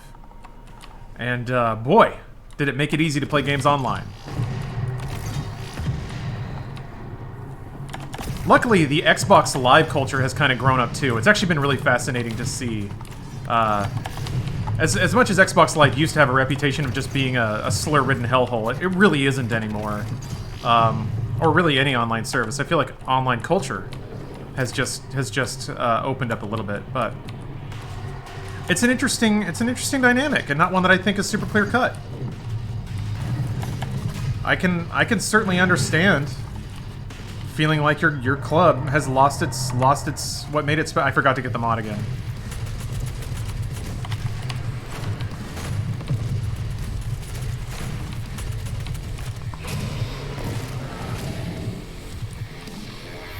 And if you got a little club, I don't think that anyone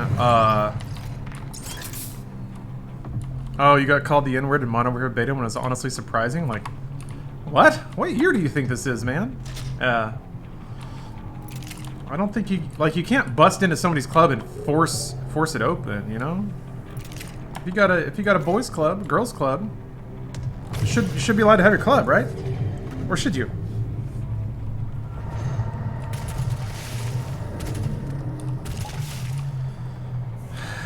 I guess you can tell that to the Branch Davidian compound in Waco.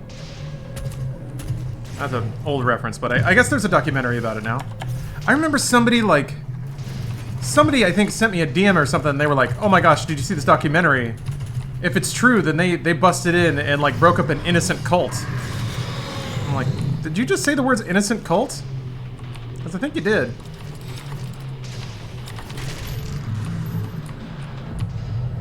There's a good last, there's the last podcast on the left series of Branch Davidians. That was one of those moments. I was there, man. And I grew up in Texas while that was happening.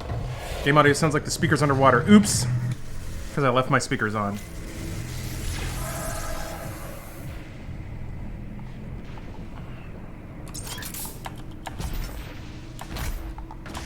Thank you for, man, I bipped at everything. Mic was off, speakers were on. Bad streamer. I'll have to beat the game to make up for it. Just so you guys know, we got about an hour of Doom. Then we're gonna be putting in some time with Call of Duty Mobile, so warm up those phones. Cause I want my boys to carry me again. And then I'll come back to Doom Eternal after. Fuck. It makes me uncomfortable to back up while not seeing where I'm going. Alright. Yeah, this song is very fire. This might be the, like, a BFG division of Eternal? I haven't listened to the soundtrack yet. I gotta check it out. I'm a little afraid based on the negative press, but like, how bad could it be if it's just Doom Eternal music? What is Series Sam holding backwards? Yeah. You don't get to do that for free in Doom Eternal. I'm still amazed by, like, that rooms have variable geometry along the wall, which means you can't scrape. Like, you can't just circle strafe against the wall. That happens, and then you die. It's actually pretty cool. Oh, Super Gore Nest. Yeah, when I was in the middle of my workout this morning, I was thinking, I think Super Gore Nest is my favorite Doom Eternal track. Yeah, I think Super Gore Nest might be the standout track, but that banger, that bangs hard enough to be. Yeah, the shit, if I fell off, I was gonna die there. Forgot how bad cacodemons are when you're in a hallway and you can't dodge anything. There's a... Fucking too many demon corpses in the way. It's like the most Doom problem to have.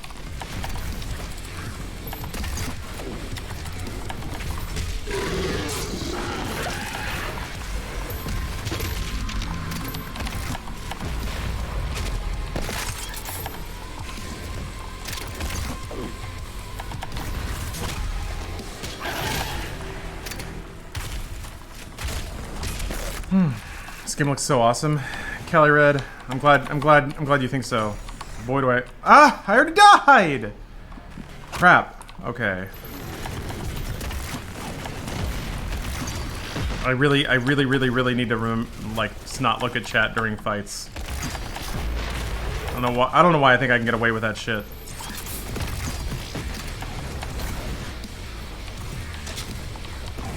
Oh, ow! Oh, the little hurdy balls suck so much.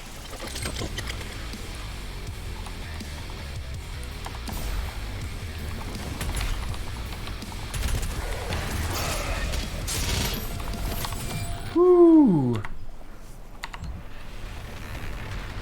Into Warhammer 40K. I wish I had the time, and I don't know. I play too many video games. I like Warhammer 40K video games. I say, having not actually played too many of them, but there's a 9th edition coming out, so there's like a whole new line of Warhammers. Got to set aside a couple grand. Started Borderlands 2. That game slaps. Yeah, it's pretty fun. Finding the spawns is very helpful. Yeah, I'll get there eventually. I'm not even taking that disciplined of a approach to Eternal right now. I'm just kind of playing through it. Enjoying my time with it.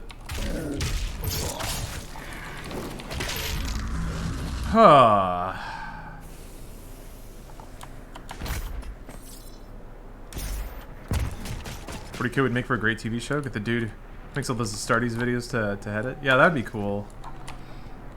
I feel like it would make a great TV show. We've had enough dark fantasy. Let's get some dark sci-fi. Also, I don't know. Warhammer has... It's like so dark that it's absurd. So metal that it's almost a joke unto itself. Very Doom in that regard, I guess. John Metz, hey! Yeah, it has been a while. How you doing? Welcome back. It's goofy and stupid dark? Yeah, yes. It's got such a sense of humor about it. But it's self-serious. Like, to me, that's my favorite. I mean, again, big Doom vibes there, where it's extremely metal, extremely dark, but it knows. Like, the game... Everything about it knows itself. Yeah, that's what makes it really fun. That's what I think would make it a really fun show. Oh, their tech works because they believe it works? Oh, the orcs? Yeah, that they're all, like, low-grade telekinetic. So if they all think it'll work enough, then it does, only because they're thinking it. If they get enough of them together, yeah. Or just like the techno-priests. Of the idea that, like, there's technology that's so old that no one really knows how it works anymore. They just know that if you do these things in this order and then pray and rub oil on it, then it'll do what you want it to.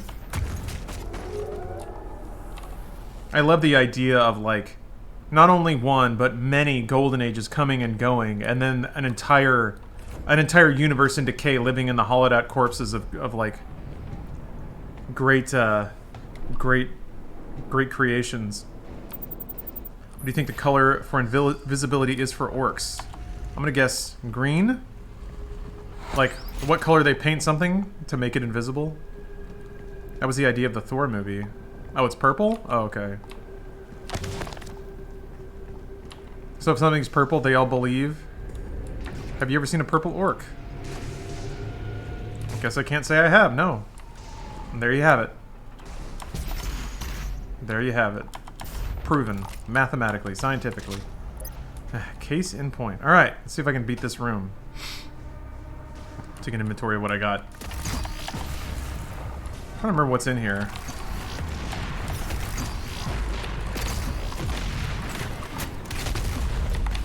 I thought he was gonna... He got staggered. And then he got blown up.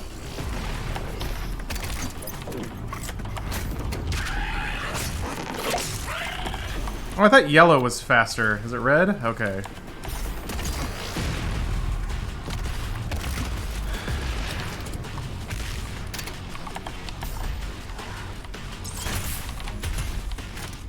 Where are you?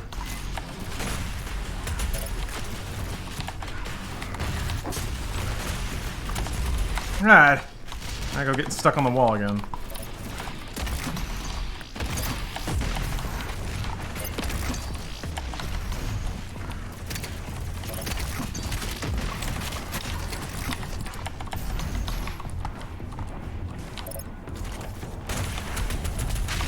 Come on, look at how meaty you are. What? Okay, well, didn't die. That's positive. I almost looked at... Well, I did look for chat, and then I was like, stop it! Stop.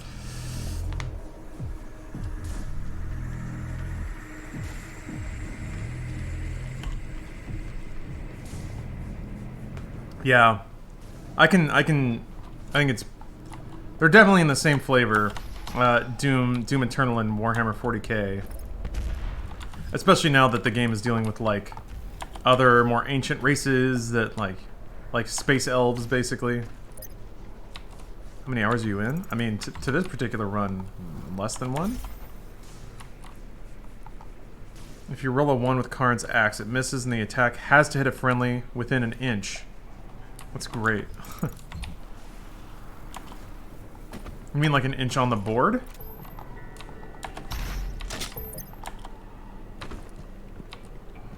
Oh, okay. That's pretty good. Battery can be used to provide additional power to your ship. Several modules remain unused. Finding more batteries will enable you to utilize the full functions of your command station. Yeah, I mean, they even... I remember somebody was even talking, or there's even a description of, like, the fact that Urdak and Hell exist in, like, a or like an other dimensional state. And somebody's like, wait, that's just the warp. And I was like, yeah, it kind of is, actually.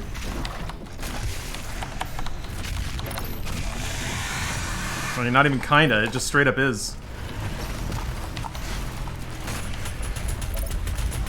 Ah! Why did I wait so long? Dodge that. What? Man. Fuck. Getting the blood punch to trigger sometimes can be really dangerous. And I haven't figured out exactly what the, like, what I'm doing wrong there.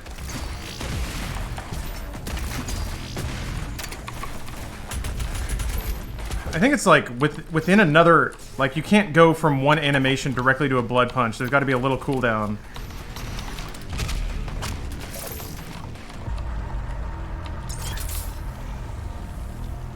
Oh. Gonna come out to Nottingham once COVID is over and check out the Games Workshop HQ. It's so dope. Oh, I didn't know that was there. That's cool.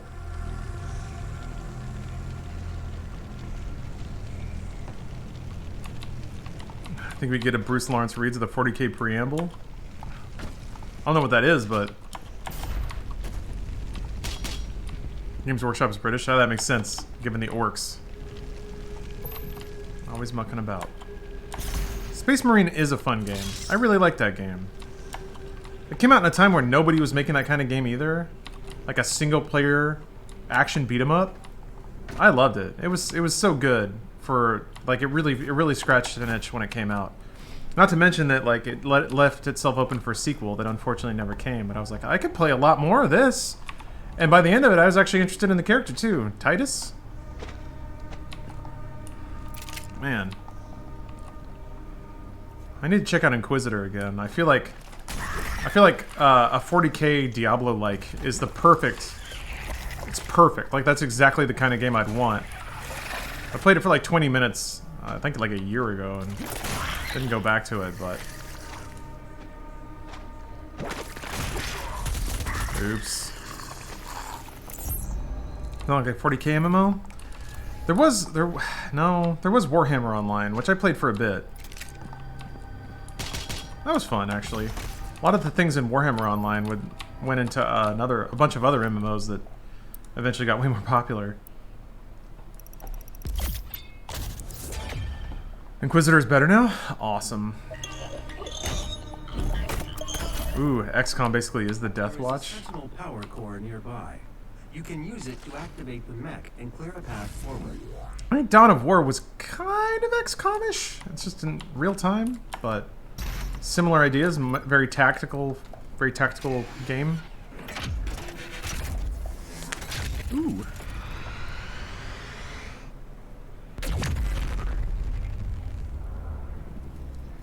Oh, sorry. The Broken Reel. Thanks to the Prime sub. Also, I'm glad that's why you like hanging out here. Yeah, Gears Tactics is solid. It's not quite as brutal as XCOM, but that's good. I don't think many things need to be as brutal as XCOM. We got XCOM. We're good. Oh yeah, that's right. Chimera Squad came out too. Man, I love XCOM. I never finished XCOM 2. Shameful. I remember getting to like the final campaign mission in the original. Well, not original. It wasn't Enemy Unknown. That's the original. What was the new XCOM called? I can't remember. But man, I haven't sweated like that in a long time. Enemy Within? No, it was Enemy something. The Bureau? No. The XCOM that came out before XCOM 2. Yeah, UFO Defense was the old one. I mean, the new one that came out of Firaxis. Was it just Enemy Unknown? Hold on a minute. Oh, we'll get to the bottom of this. We'll get to the bottom of this.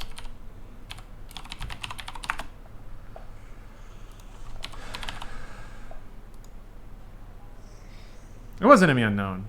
Yeah, okay, so it was just the exact same title as the first one. Okay. Yeah, Enemy Within was the expansion, that's right. Alright. I never did finish. I wanted to do a hard Iron Man run of the original of Enemy Unknown, and well, that didn't ever happen. I got pretty far into a couple of campaigns, and then like my like anchor sniper, the only member of my team that could reliably take out anybody, would just get critical, and that'd be it. That'd be it. I lost my like my scout and my DPS in one unit. No, I haven't looked at Phoenix Point, no, but yeah, that's from Julian Gollop, right?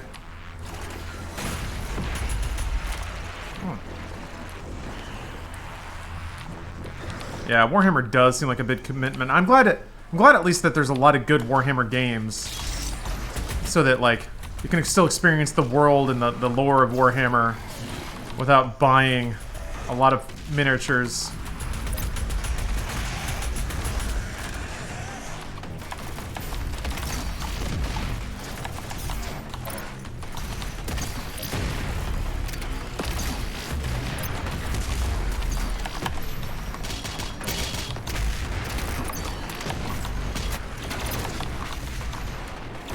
Alright, fine. Ah! Lava! Ah! Hey-ya! Ooh! Ah! Yeah. I'm making a lot of weird noises right now. Oh, okay. Oh, there's mans everywhere. Urgh. Actually, mans everywhere. Fuck. No!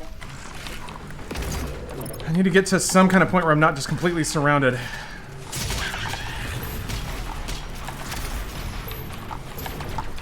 Ah, right. I missed. Oh, maybe I didn't. Whew.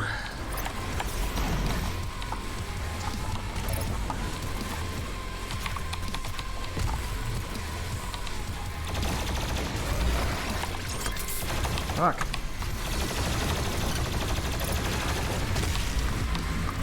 Fuck!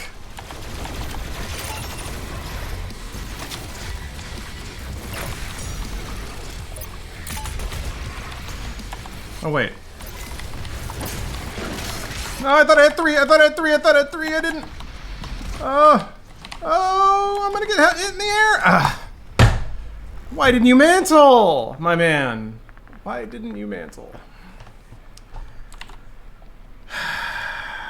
Why didn't I have three? I swear maybe I just didn't go get that other fuel. I had two. I saw the other fuel. And I was like, good, I have three now. But I didn't actually.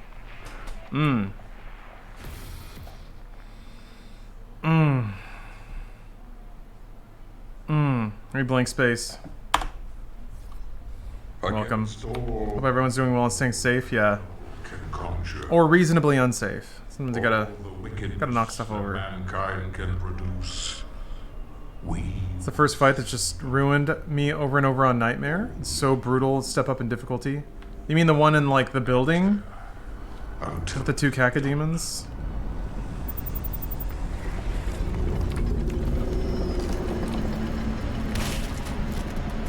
I've located the first signal. I will mark it on your HUD. Man. I was hoping to, like... It would be nice to beat the cultist base today, but... I gotta get past these fights!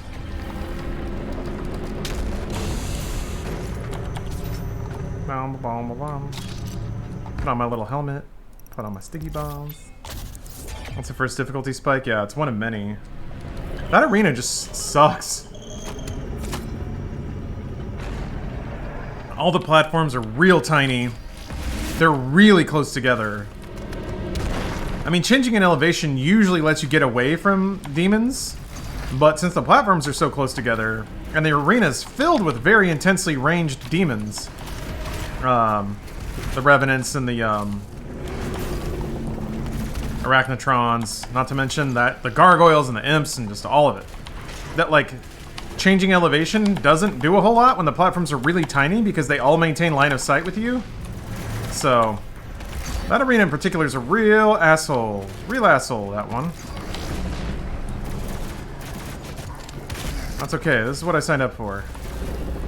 This is what I wanted, it's what I asked for. Not really try and save up chainsaw fuel for a big kill. You're better off just keeping your distance at all times and whittling them down. Yeah, I agree. You're right. That fight, I was running low on ammo, which was starting to dictate the guns that I use, so... Yeah, maybe I'll just keep the chainsaw tactics to the first level, just to make sure I can get past some of these chonker boys. Or at least be a little more planned about when and how I use that ammo. That if I'm coming into a fight with three, just be like, okay, the first big guy I see, I'm taking him down, and just move on from there. 3-pip chainsaw is a good failsafe, sure, but you have to sacrifice something to keep that failsafe there. That's kind of the issue. You have to sacrifice freedom of ammo usage. Frag grenade does a lot of damage. The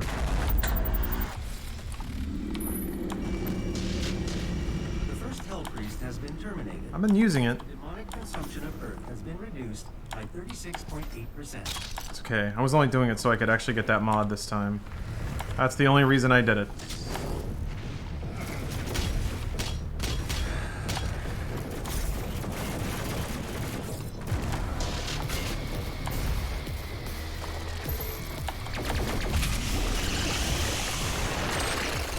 It's okay to keep 2 fuel before that arena and get another one on it for the... Hold on. Sorry, I need to not look right now, lest I die.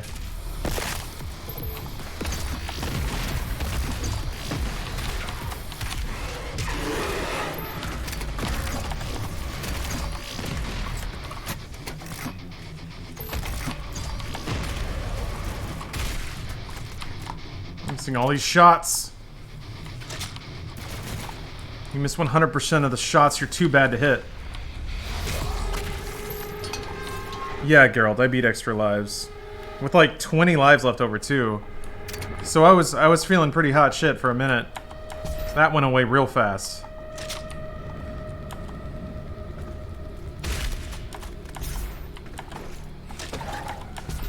Yeah, good. Michael Jordan.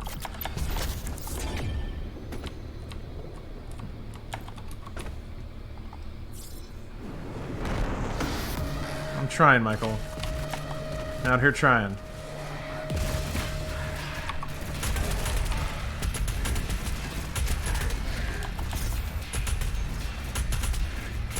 You can't backtrack from here to get that other mod, can you? Oh no, there's a pretty big jump. Yeah, that's right. Fuck them demons. Damn right.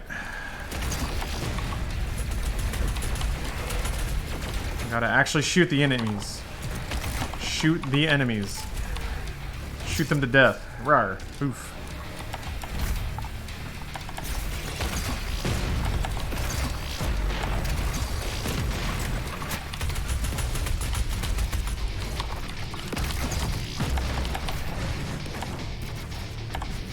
Ah, I didn't get there!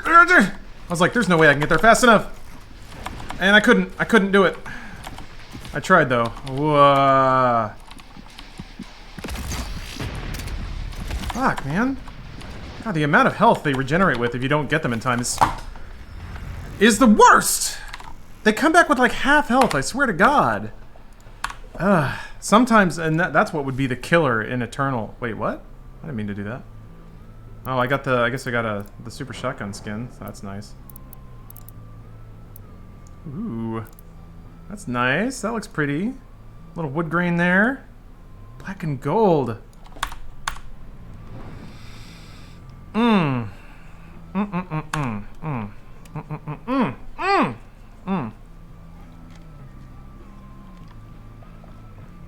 Random shot. What's the Oh, there it is. Okay. Curfew's at 6. Cool. Very cool.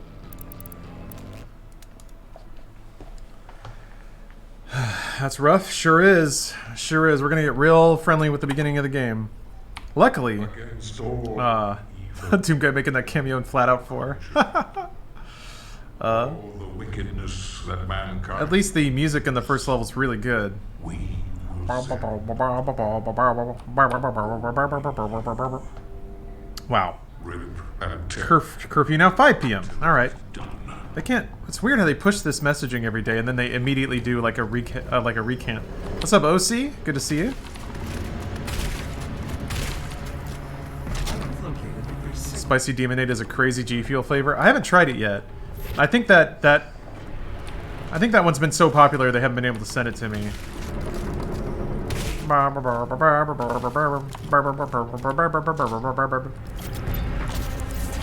5 p.m. curfew sounds rough. Yeah, I mean somebody died in LA last night. At least I'm pretty sure I saw that headline. Ugh. Shouldn't be throwing around little facts that I don't quite know. So never mind. Forget that I said that. Yeah, things are bad in LA. Also, in context, yeah, Strelic, LA has a history with riots, specifically riots involving racial violence. So I think that's kind of on everyone's mind here. Nothing is as bad as 92 yet. And I didn't live here in 92, so I can't even claim to be a historian about it. I just have seen photos and read about it. And it's nowhere near like that level of insanity, which is good.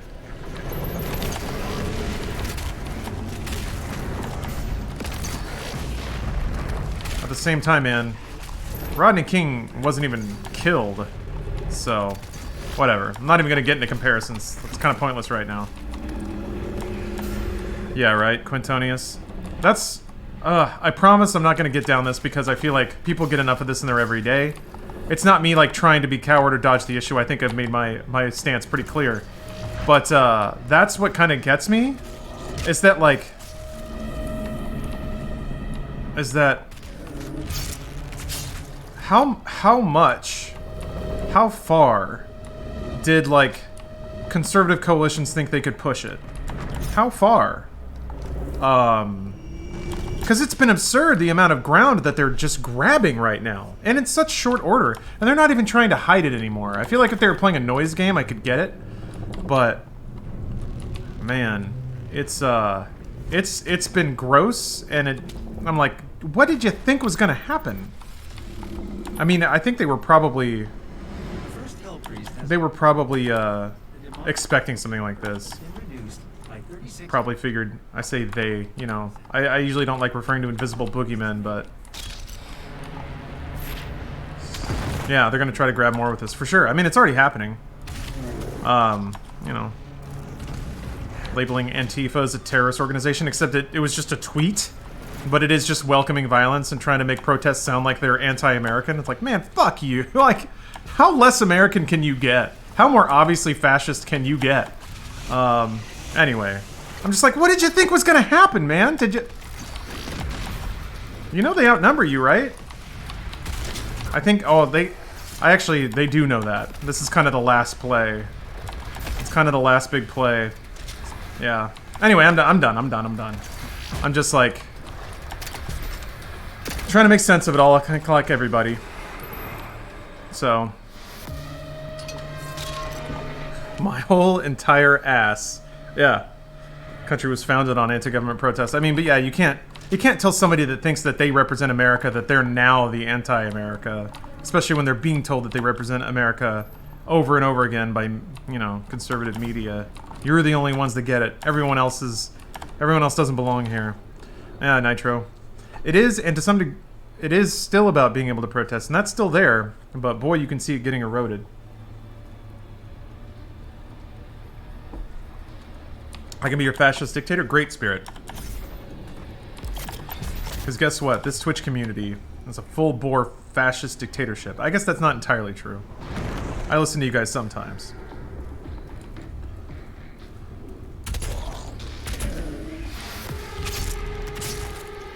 I don't think it'll trigger anyone. People enjoy your thoughts on the matter. Powdered Toast, it's not... I'm not worried about, like... I'm not worried about upsetting anyone. I'm just worried, like... Worry is also too strong of a word. I just believe pretty fundamentally that some people need relief, need distraction. And what sucks is when you are around something shitty all day and you just want an hour away from it. You just want some room to breathe. Just let the mind unwind. And it sucks when that time or that gets interrupted with the exact thing you were trying to get away from, so that's it. Can we please stop talking about this situation on stream? There's a Discord channel for this kind of talk. Yep, see, there it is. Came here to get away from the shit we were in. Don't like leaving my room, the house, because my family's on the right with the issue. Oh, Kaylee, I understand. I don't know. I'm sorry. I had to get that off my chest, but I will... I think, unfortunately, Kaylee, I do think to some degree it's going to be hard to completely get away from. And that's... But I will, yeah. I'll try my best to focus on lighter things, because I know we could all use a break. So, I'm done with it. What about talk to the internet? Think you guys are going to touch on it? I don't know. We try not to plan too much. Just kind of whatever tumbles out. I do think that, I don't know that we're specifically... Well, qualifications don't have much to do with it. Odd toss, my dude. Knight, you're in the same situation? Yeah. I understand. I won't push it. This is... I guarantee this is not a place for me to... Or it shouldn't... I don't want it to become a place where I vent what I think to a willing audience. This is not, you know... Lawrence's political bubble corner, so it is not my intention to make it that, and I will do my best to kind of move away from that. You're out of the meeting, Dr. Senor. Congratulations. Hopefully it was productive, not a waste of time. PS5 event was delayed. Yeah, that's a bummer. I get the reasoning, but at the same time, I think people could use a little distraction right now. It's interesting. It's an interesting dynamic to be caught in between like people wanting some good news and something to get excited about, but also it is a toy. PS5 was delayed. No. The unveil event was delayed, so they had a state of play lined up where they were going to show PlayStation 5 games, which I guess that's basically going to be our first actual look at next gen. You know, the Unreal Engine thing notwithstanding. Yeah. Night City Wires happening soon. Excited about that. Have they said how long it's going to be?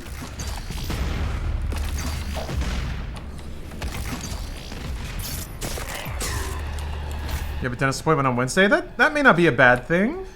Is it just a checkup? I don't know. I kind of like normal checkups. I like it when they like scrape the plaque off your teeth. It feels good. It feels like you're getting cleaned. You're getting groomed. Instead of politics, let's get deep in the nuances of the word simp. We've actually done that multiple times, Square Sama, so it's a solid conversation starter, but unfortunately well-tread ground at this point. Early impressions, The Last of Us 2 are out. Did you get a chance to play it? Oh no. I don't know. I'm not hustling to like be part of that list. If that makes any sense. Doing game preview stuff it's a lot of work. Not just to do it, it's more the circumstances around it. You gotta like it's not too hard to coordinate with PR, but sometimes it can be a challenge finding out who to contact, getting into their passing muster with whatever list they have of like metrics they want, producing media on their timetable, and just like trying to out opinion everyone on the internet. Maybe that's not what it is, but that's kind of what it feels like, because everybody's got a podcast and a video and a thumbnail, and it's just like everyone's kind of jockeying to be the most listened to person in the room. And I don't know that I definitely don't need that kind of validation. I do really like discussing video games. I don't really like lecturing about video games. Even though I guess I do that plenty. And I guess to some degree actually I do kind of do that. I like to do that when it comes to like, here's a cool thing you may have missed. Like that, to me, when I'm lecturing about games, that's typically what I like to do. My reviews usually take that stance of like, here's all the information you may need. I feel like reviews are more interesting than previews too, because it's like this is media that has a very definite purpose for the audience, and that's to either make a purchasing decision or to get a sense of what the game is like, and also to celebrate the release of a big thing that a lot of people have worked on. Preview coverage is different. Preview coverage is basically like a freelance PR, because it's typically pretty bad form. Oh my god, what just hit me? It's typically pretty bad form to like say negative things about a game before it's finished. Not that it's like conspiracy or like industry blackmail or anything like that. It's just not good form, you know? It's just kind of shitty to be slagging off a game before it's done. So it's just weird. It's just weird. The only reason companies do it is because it gets them publicity for their game, and then it has to be produced in this context of like, you can't really properly critique anything. So yeah, preview coverage is weird. So yeah, if I wanted, I probably could have like tried to scour, like hit every Sony email I had and be like, hey, give me a video game, but it just I adore your more long-form journalism. Can't wait to see more of it from you in the future. You're a real old-school journalist. Well, thank you. Hey, I thought about that. What? better way, actually, also for you to contact Sony. I don't know. Oh. I just heard you, and I was like, ah, wait, I have a better way for at least for them to know, just because of recent hires that have come in. Sure. So Yeah. sorry, I like blurted that out because I'm thinking about 900 things all at the same time. Mm-hmm. No, that's okay. Oh, need to ask you a real question? Hit me. And yeah, I'll probably do. I really like doing long form stuff. Once I have to cultivate a whole roster of editors to do all that work for. Oh, okay. What? Why did I take so much damage? I took like 80 damage. Did I get hit as soon as I? Oh boy.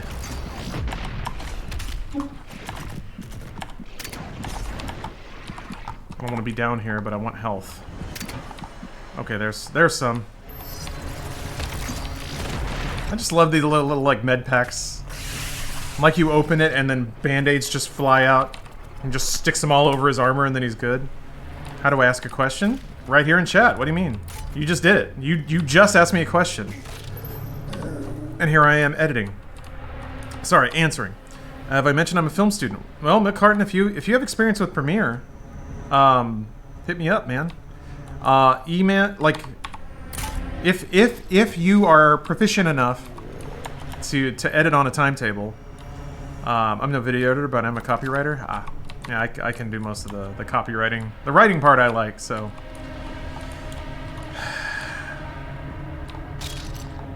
You draw a doujinshi? Ooh, now we're doing it. Tons of experience with Premiere? Alright, Milcarton. Yeah, email me. Lawrence.sonntag@gmail. Ideally, send me work you've done. Extra ideally, hopefully it's like video game based or gameplay based. Oh, I see. Said I could ask you about money. Gotcha. Yeah. You email me also. Lawrence.sonntag@gmail. Or just send me a whisper on Twitch or something like that. Yeah, no worries. Yeah, sorry. I understand you need to be discreet about that sort of thing. Sorry about that. Yeah, it needs to have a clip of Boxers. Give me a couple days and I'll cut something together with gameplay to send you. Okay. It can be real short. Like 2 or 3 minutes. Doesn't have to be fancy.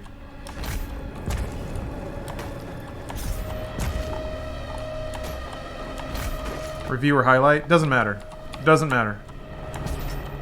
Can I have money? Evan, if you can prove a hardship, yes you can. That means you got to do the work. Yeah, it's mostly just like trying to figure out a flow for YouTube, and I don't think at this point YouTube is going to be like a valuable asset or like a revenue generator. Speaking in business terms, but that doesn't mean that it's it's still a good place to make cool content. For me, it's just trying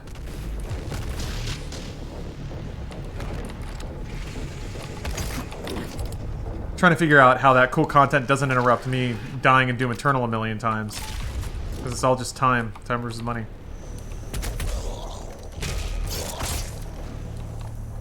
What does the Lawrence Sonntag brand edited gameplay look like in your eyes? Well, basically the stream highlight compilations I used to do. I only did like 4 of them before I gave up. And then I recently did a slightly lower effort cut down of the Call of Duty stuff. That was sponsored, so they paid me to edit it. More than YouTube ever would. So something like that. Basically, a highlight reel of, do I have 3 fuel? No, there's another one in this room. I think the thing blew up on a cacodemon chunk. But yeah, quick cuts, mostly like, most of the humor coming from the timing of the edit, or very, very low effort, low overhead editing additions like sound effects and very, very basic keyframed animations and stuff. Yeah, Tame, I don't have a sub count. Don't have a sub count command. You'll just have to take my word for it that I am the most popular streamer on Twitch.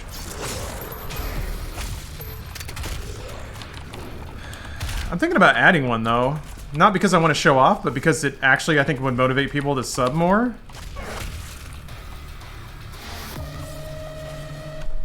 And if it's like, if something small like that can make people's brains want to give me money, why wouldn't I do it? Would you be interested in a Talk to the Internet theme song? Totally free of charge, they don't need money. Just so much as the composer credit. I mean, why not? You know, if you submit it, that doesn't mean that we'll use it, or that I'll use it, but sure. I'll take it. If popularity equals how loved you are, then you are the most popular. Exactly. Pretty torn on, oh. Yeah, Marzard, I don't know. Hopefully I've made my intentions clear. I will say that, like, for the sake of, like, people's mental health, trying to establish this place as a place where we don't dive too much into that particular topic. But yeah, hopefully on Twitter and Instagram I've kind of made my positions pretty clear about that.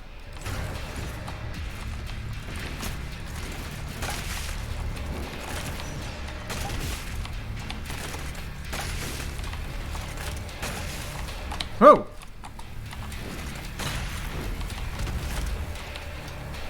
Oh yeah, there's Merchant G Fuel too, but this is definitely me gonna be being a bad streamer, but don't feel obligated to even pursue either of those things if it's not something you're already in the market in. I'm doing okay.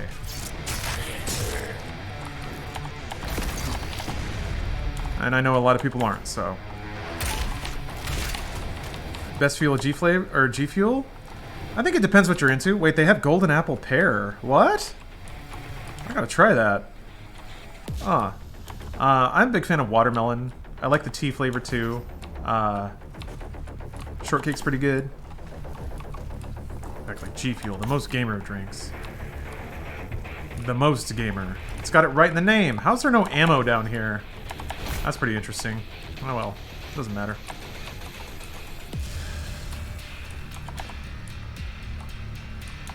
Sour Blue Chug Rug is tasty. That's a great name.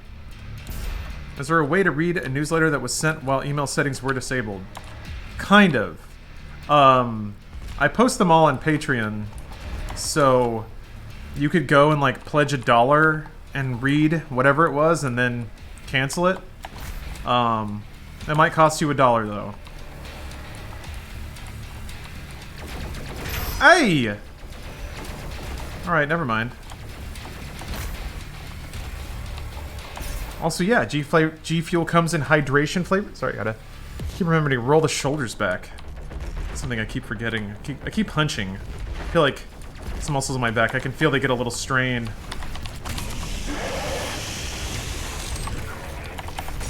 Ugh. Fuck. Okay. Ugh. Fuck you, dude! I knew that was a bad situation. Like, anything that forces you to be surrounded by demons is bad. Bad, bad, bad. Also, sorry, I missed this. Banned Cybertrucks, thank you for the $3 tip a while ago. You're inside the Dragon Capsule? Elon's never gonna know what hit him. Also, Jimmy the Tits, thanks for the 420. Been a follower since 2015. Long-time lurker, keep it up. Love from Scotland. Thank you. Thank you, I will keep it up. To the tune of me dying and doom again. Come on. I can get out of the first level, I swear. I swear. Sniped me from a distance, so I deal with that one Spider Boy. Yeah, I probably should have just cut and run down the hallway as soon as I chainsawed that imp. Because I burned all of my sniper ammo, taking care of all the dudes down in the little basin. Until it is done. What game have you died and failed the most in? Probably Doom 2016, or maybe Beatmania? Maybe Super Meat Boy? I pushed Tumpty. Thanks for the cheer. That's a big cheer, thank you. Cuphead? Yeah. I remember a couple of Cuphead nights where I would like spend one evening trying to beat a single boss on hard. Oh yeah, Kaylee, I saw your message about Beat Saber earlier. I was kind of surprised too, with how exhausted I was after playing some Beat Saber. I hear you, Marzard. No, it's totally understandable to be really confused about what to think.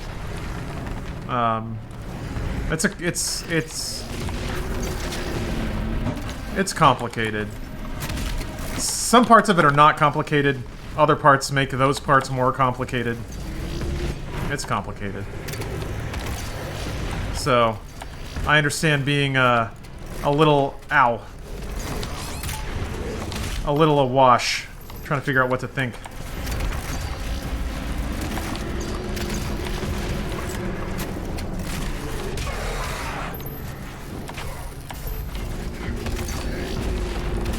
Yeah, but chat, also I will continue to remind you, please be mindful of people that are a little mentally overwhelmed by what's going on, and try your best to avoid digging into those topics right now if you can. I never did Doom VFR, unfortunately. I can install it. I have a headset over there that I'm not even using. I feel like I need to stack up a number of VR titles just to play through. Somebody mentioned Space Channel 5 might be in VR? Yeah, put on pants. Normally, I would say this is not exclusively comfy chat, but I think in these times we, and I, do need some comfiness. Oh, you heard it's terrible? Yeah, I'll try it out one of these days. Ah, Attractive Chocolate. Thanks for continuing your sub. Also, that's a great name.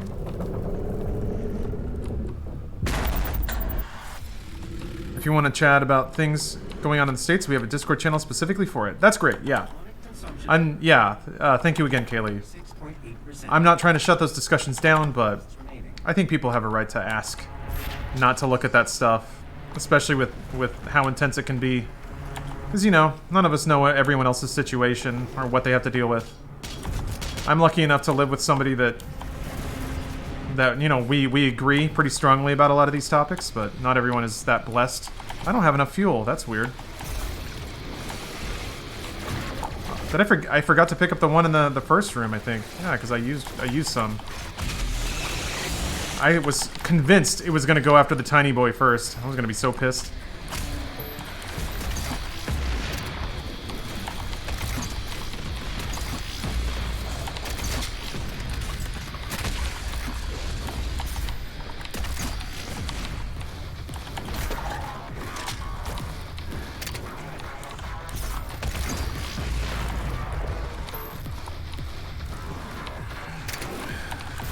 Whenever my parents have a bad time, I donate to some org. That's pretty good. Yeah, man. Parents. I feel like at some point they probably thought they were progressive, and I wonder what happened. When did it shift? Maybe it never happened. Maybe it never happened. Whatever. Yeah, I think I need to just find a grip of VR games that I'm excited about to do some more VR stuff. Hey, Una. There goes the ripping and tearing. Oof, it's been rough, but that's okay. We gotta push through. Those demons aren't gonna kill themselves. Yeah, parents don't understand. You said it, Virus with Shoes. I guess Will Smith said it, but then you also said it. Oh yeah, no, Mr. Peeve. I played all of Resident Evil 7 in VR. I guess that and Alex are the only two games, Half-Life Alyx, are the only two games that I played start to finish in VR that I felt like were great experiences. Resident Evil 7 is well, no, I guess Half-Life Alyx is the best VR game I've played, but 7 is close second. And then Beat Saber, always Beat Saber. Then again, I haven't played that many VR games.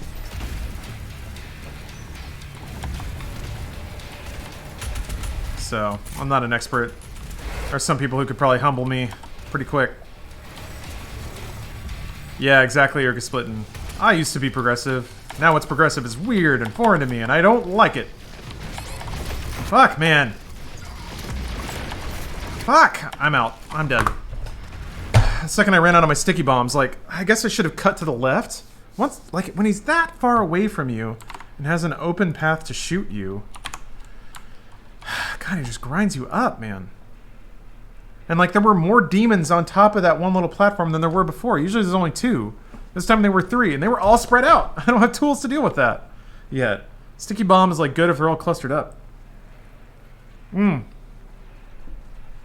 right. No, the children who were wrong. Yeah.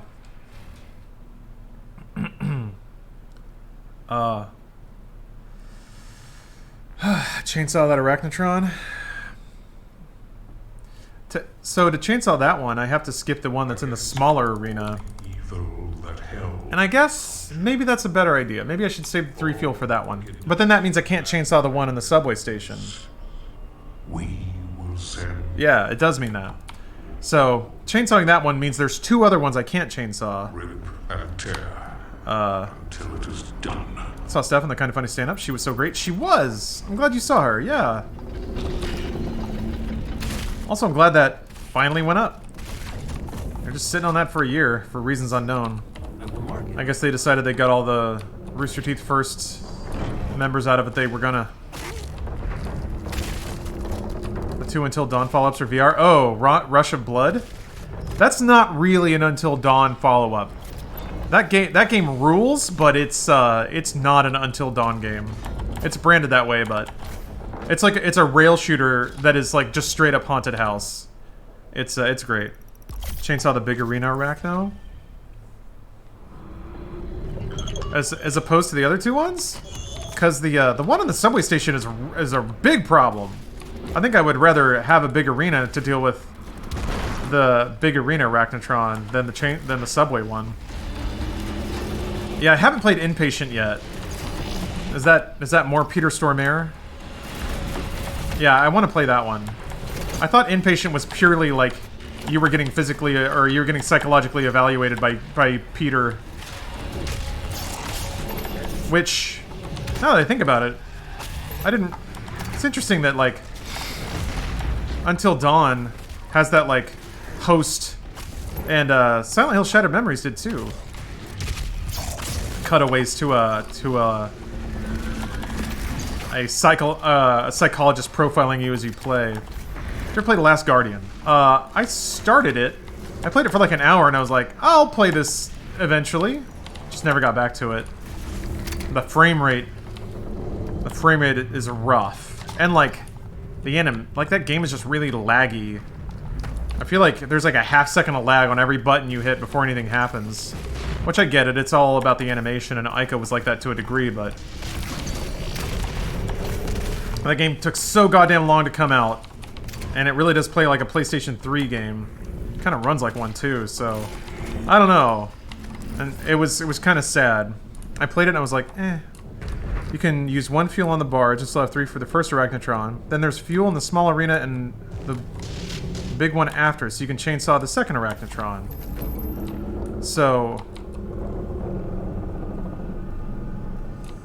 here, hold on. I'll go forward and murder this dude. Actually, hold on a second.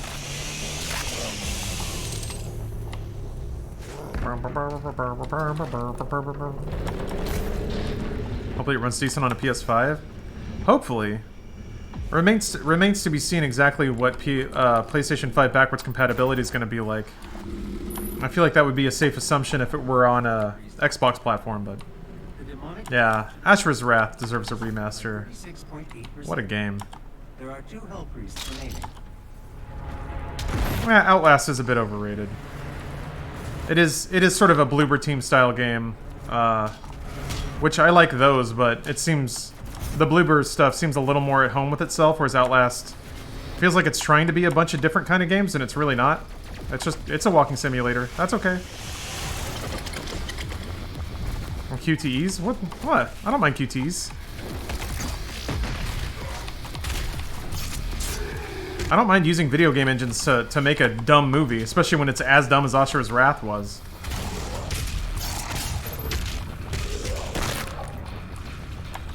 Oh, you're a big horror snob? Yeah, there's another Man of Medan coming out, isn't there?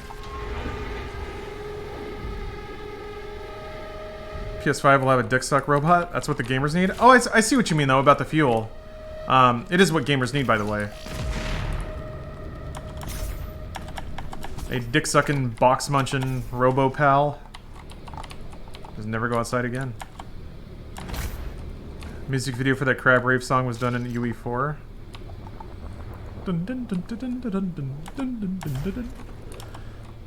Crabcore.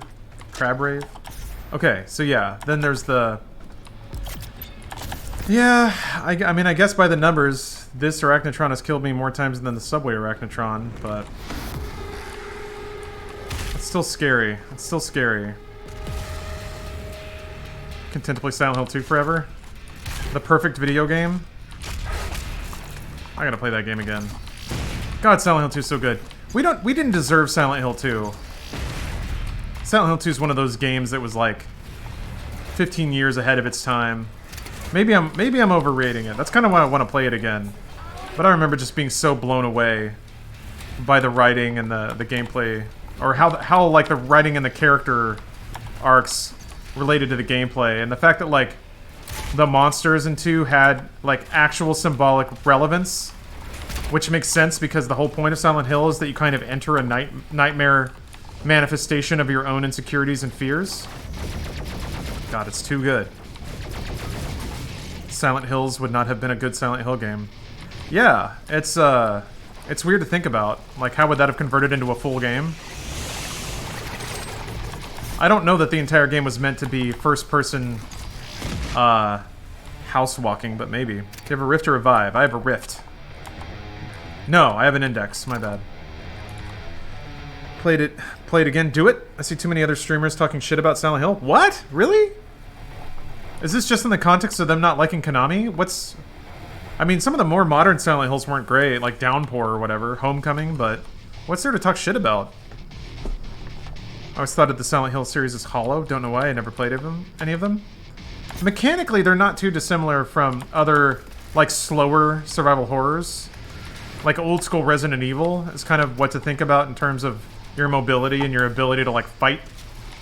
It's definitely a game where you're meant to feel pretty disempowered because you are just some schmaltzy dude. Although I guess, what is it, James in Silent Hill 2 was an army vet, right?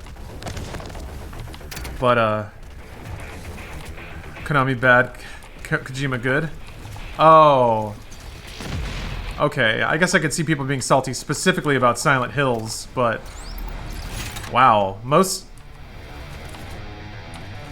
of that is, like, that series is just unimpeachable. You can't... I mean, you can have opinions about the first 4, but those are some of the best games, and Shattered Memories is probably one of the best survival horror games ever made. Bah.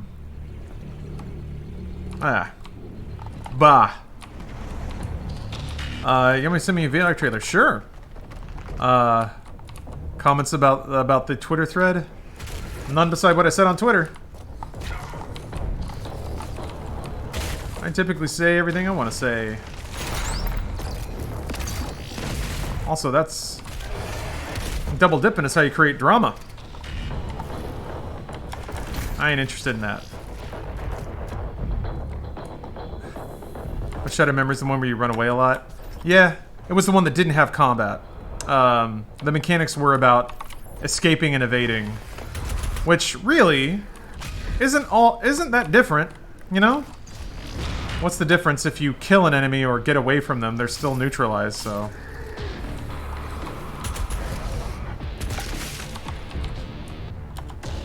The guy in Homecoming wasn't actually a military vet? No, I thought it was 2. I thought. I think Silent Hill 2's writing can be critiqued because of the number of multiple ways it can end. Oh, no worries, Addicted. No worries at all. Ain't no problem asking a question. Can be critiqued because of the multiple ways it can end, thus skewering the meaning for the player. That's true, Bear. I wonder about that. If I hadn't got the ending I did, would I have had a different opinion of the game? I got the ending where... I mean, it's... I'm thinking, like, how much is spoilerable. I mean, it's an old game, so I basically got the heavily implied suicide ending, where it ends with a reading of a letter from James's wife to James. Oh, he just wears an army jacket. Okay. I thought he was a vet for some reason. The water ending, yep. Oh, I'm getting chills just thinking about it. But, like, the meaning of that letter in water, it isn't implied he straight up kills himself. I mean, I thought it was straight up implied. I mean, straight up implied is a dumb phrase to say because it's self-contradictory, but I definitely got the feeling that that's how that went. Yeah, he straight up kills himself. And the letter perfectly contextualizes why, I thought. I mean, there's, you know, I don't want to make it sound like he did the right thing or that it's a good thing in any stretch, but it's one of the first games where I remember it depicted a relationship between a man and a woman in extremely complicated circumstances. And how love can become hate so insidiously. I mean, I'm just getting chills thinking about it.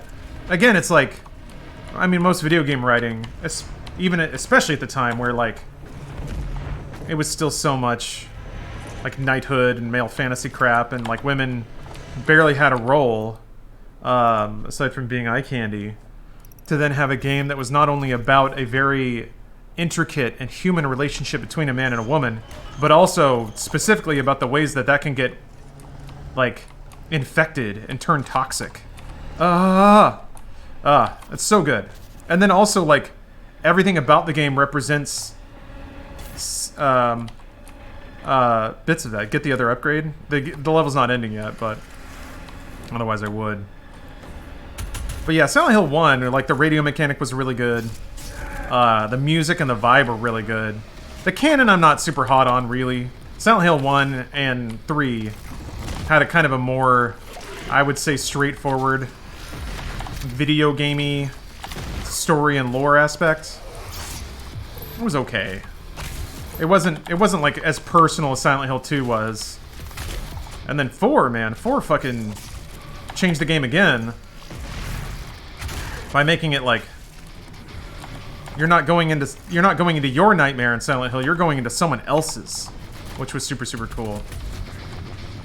Yeah, 1 and 3 are about the cult. I mean, they were made by different teams, too, is my understanding. 1 and 3 was made by a particular team at Konami, and then 2 and 4 were made by a different team. Which you know, even though the games are philosophically connected, they're not lore connected. Started 4 and didn't like it. 4 is weird. 4 is pretty experimental. 4 is cool shit, and I guess to some degree you could even say that this is what Silent Hills, or PT, drew inspiration from. Was the, how they play with the aspect of a safe house or a safe space in a horror game. Fucking goddamn! That was so stupid.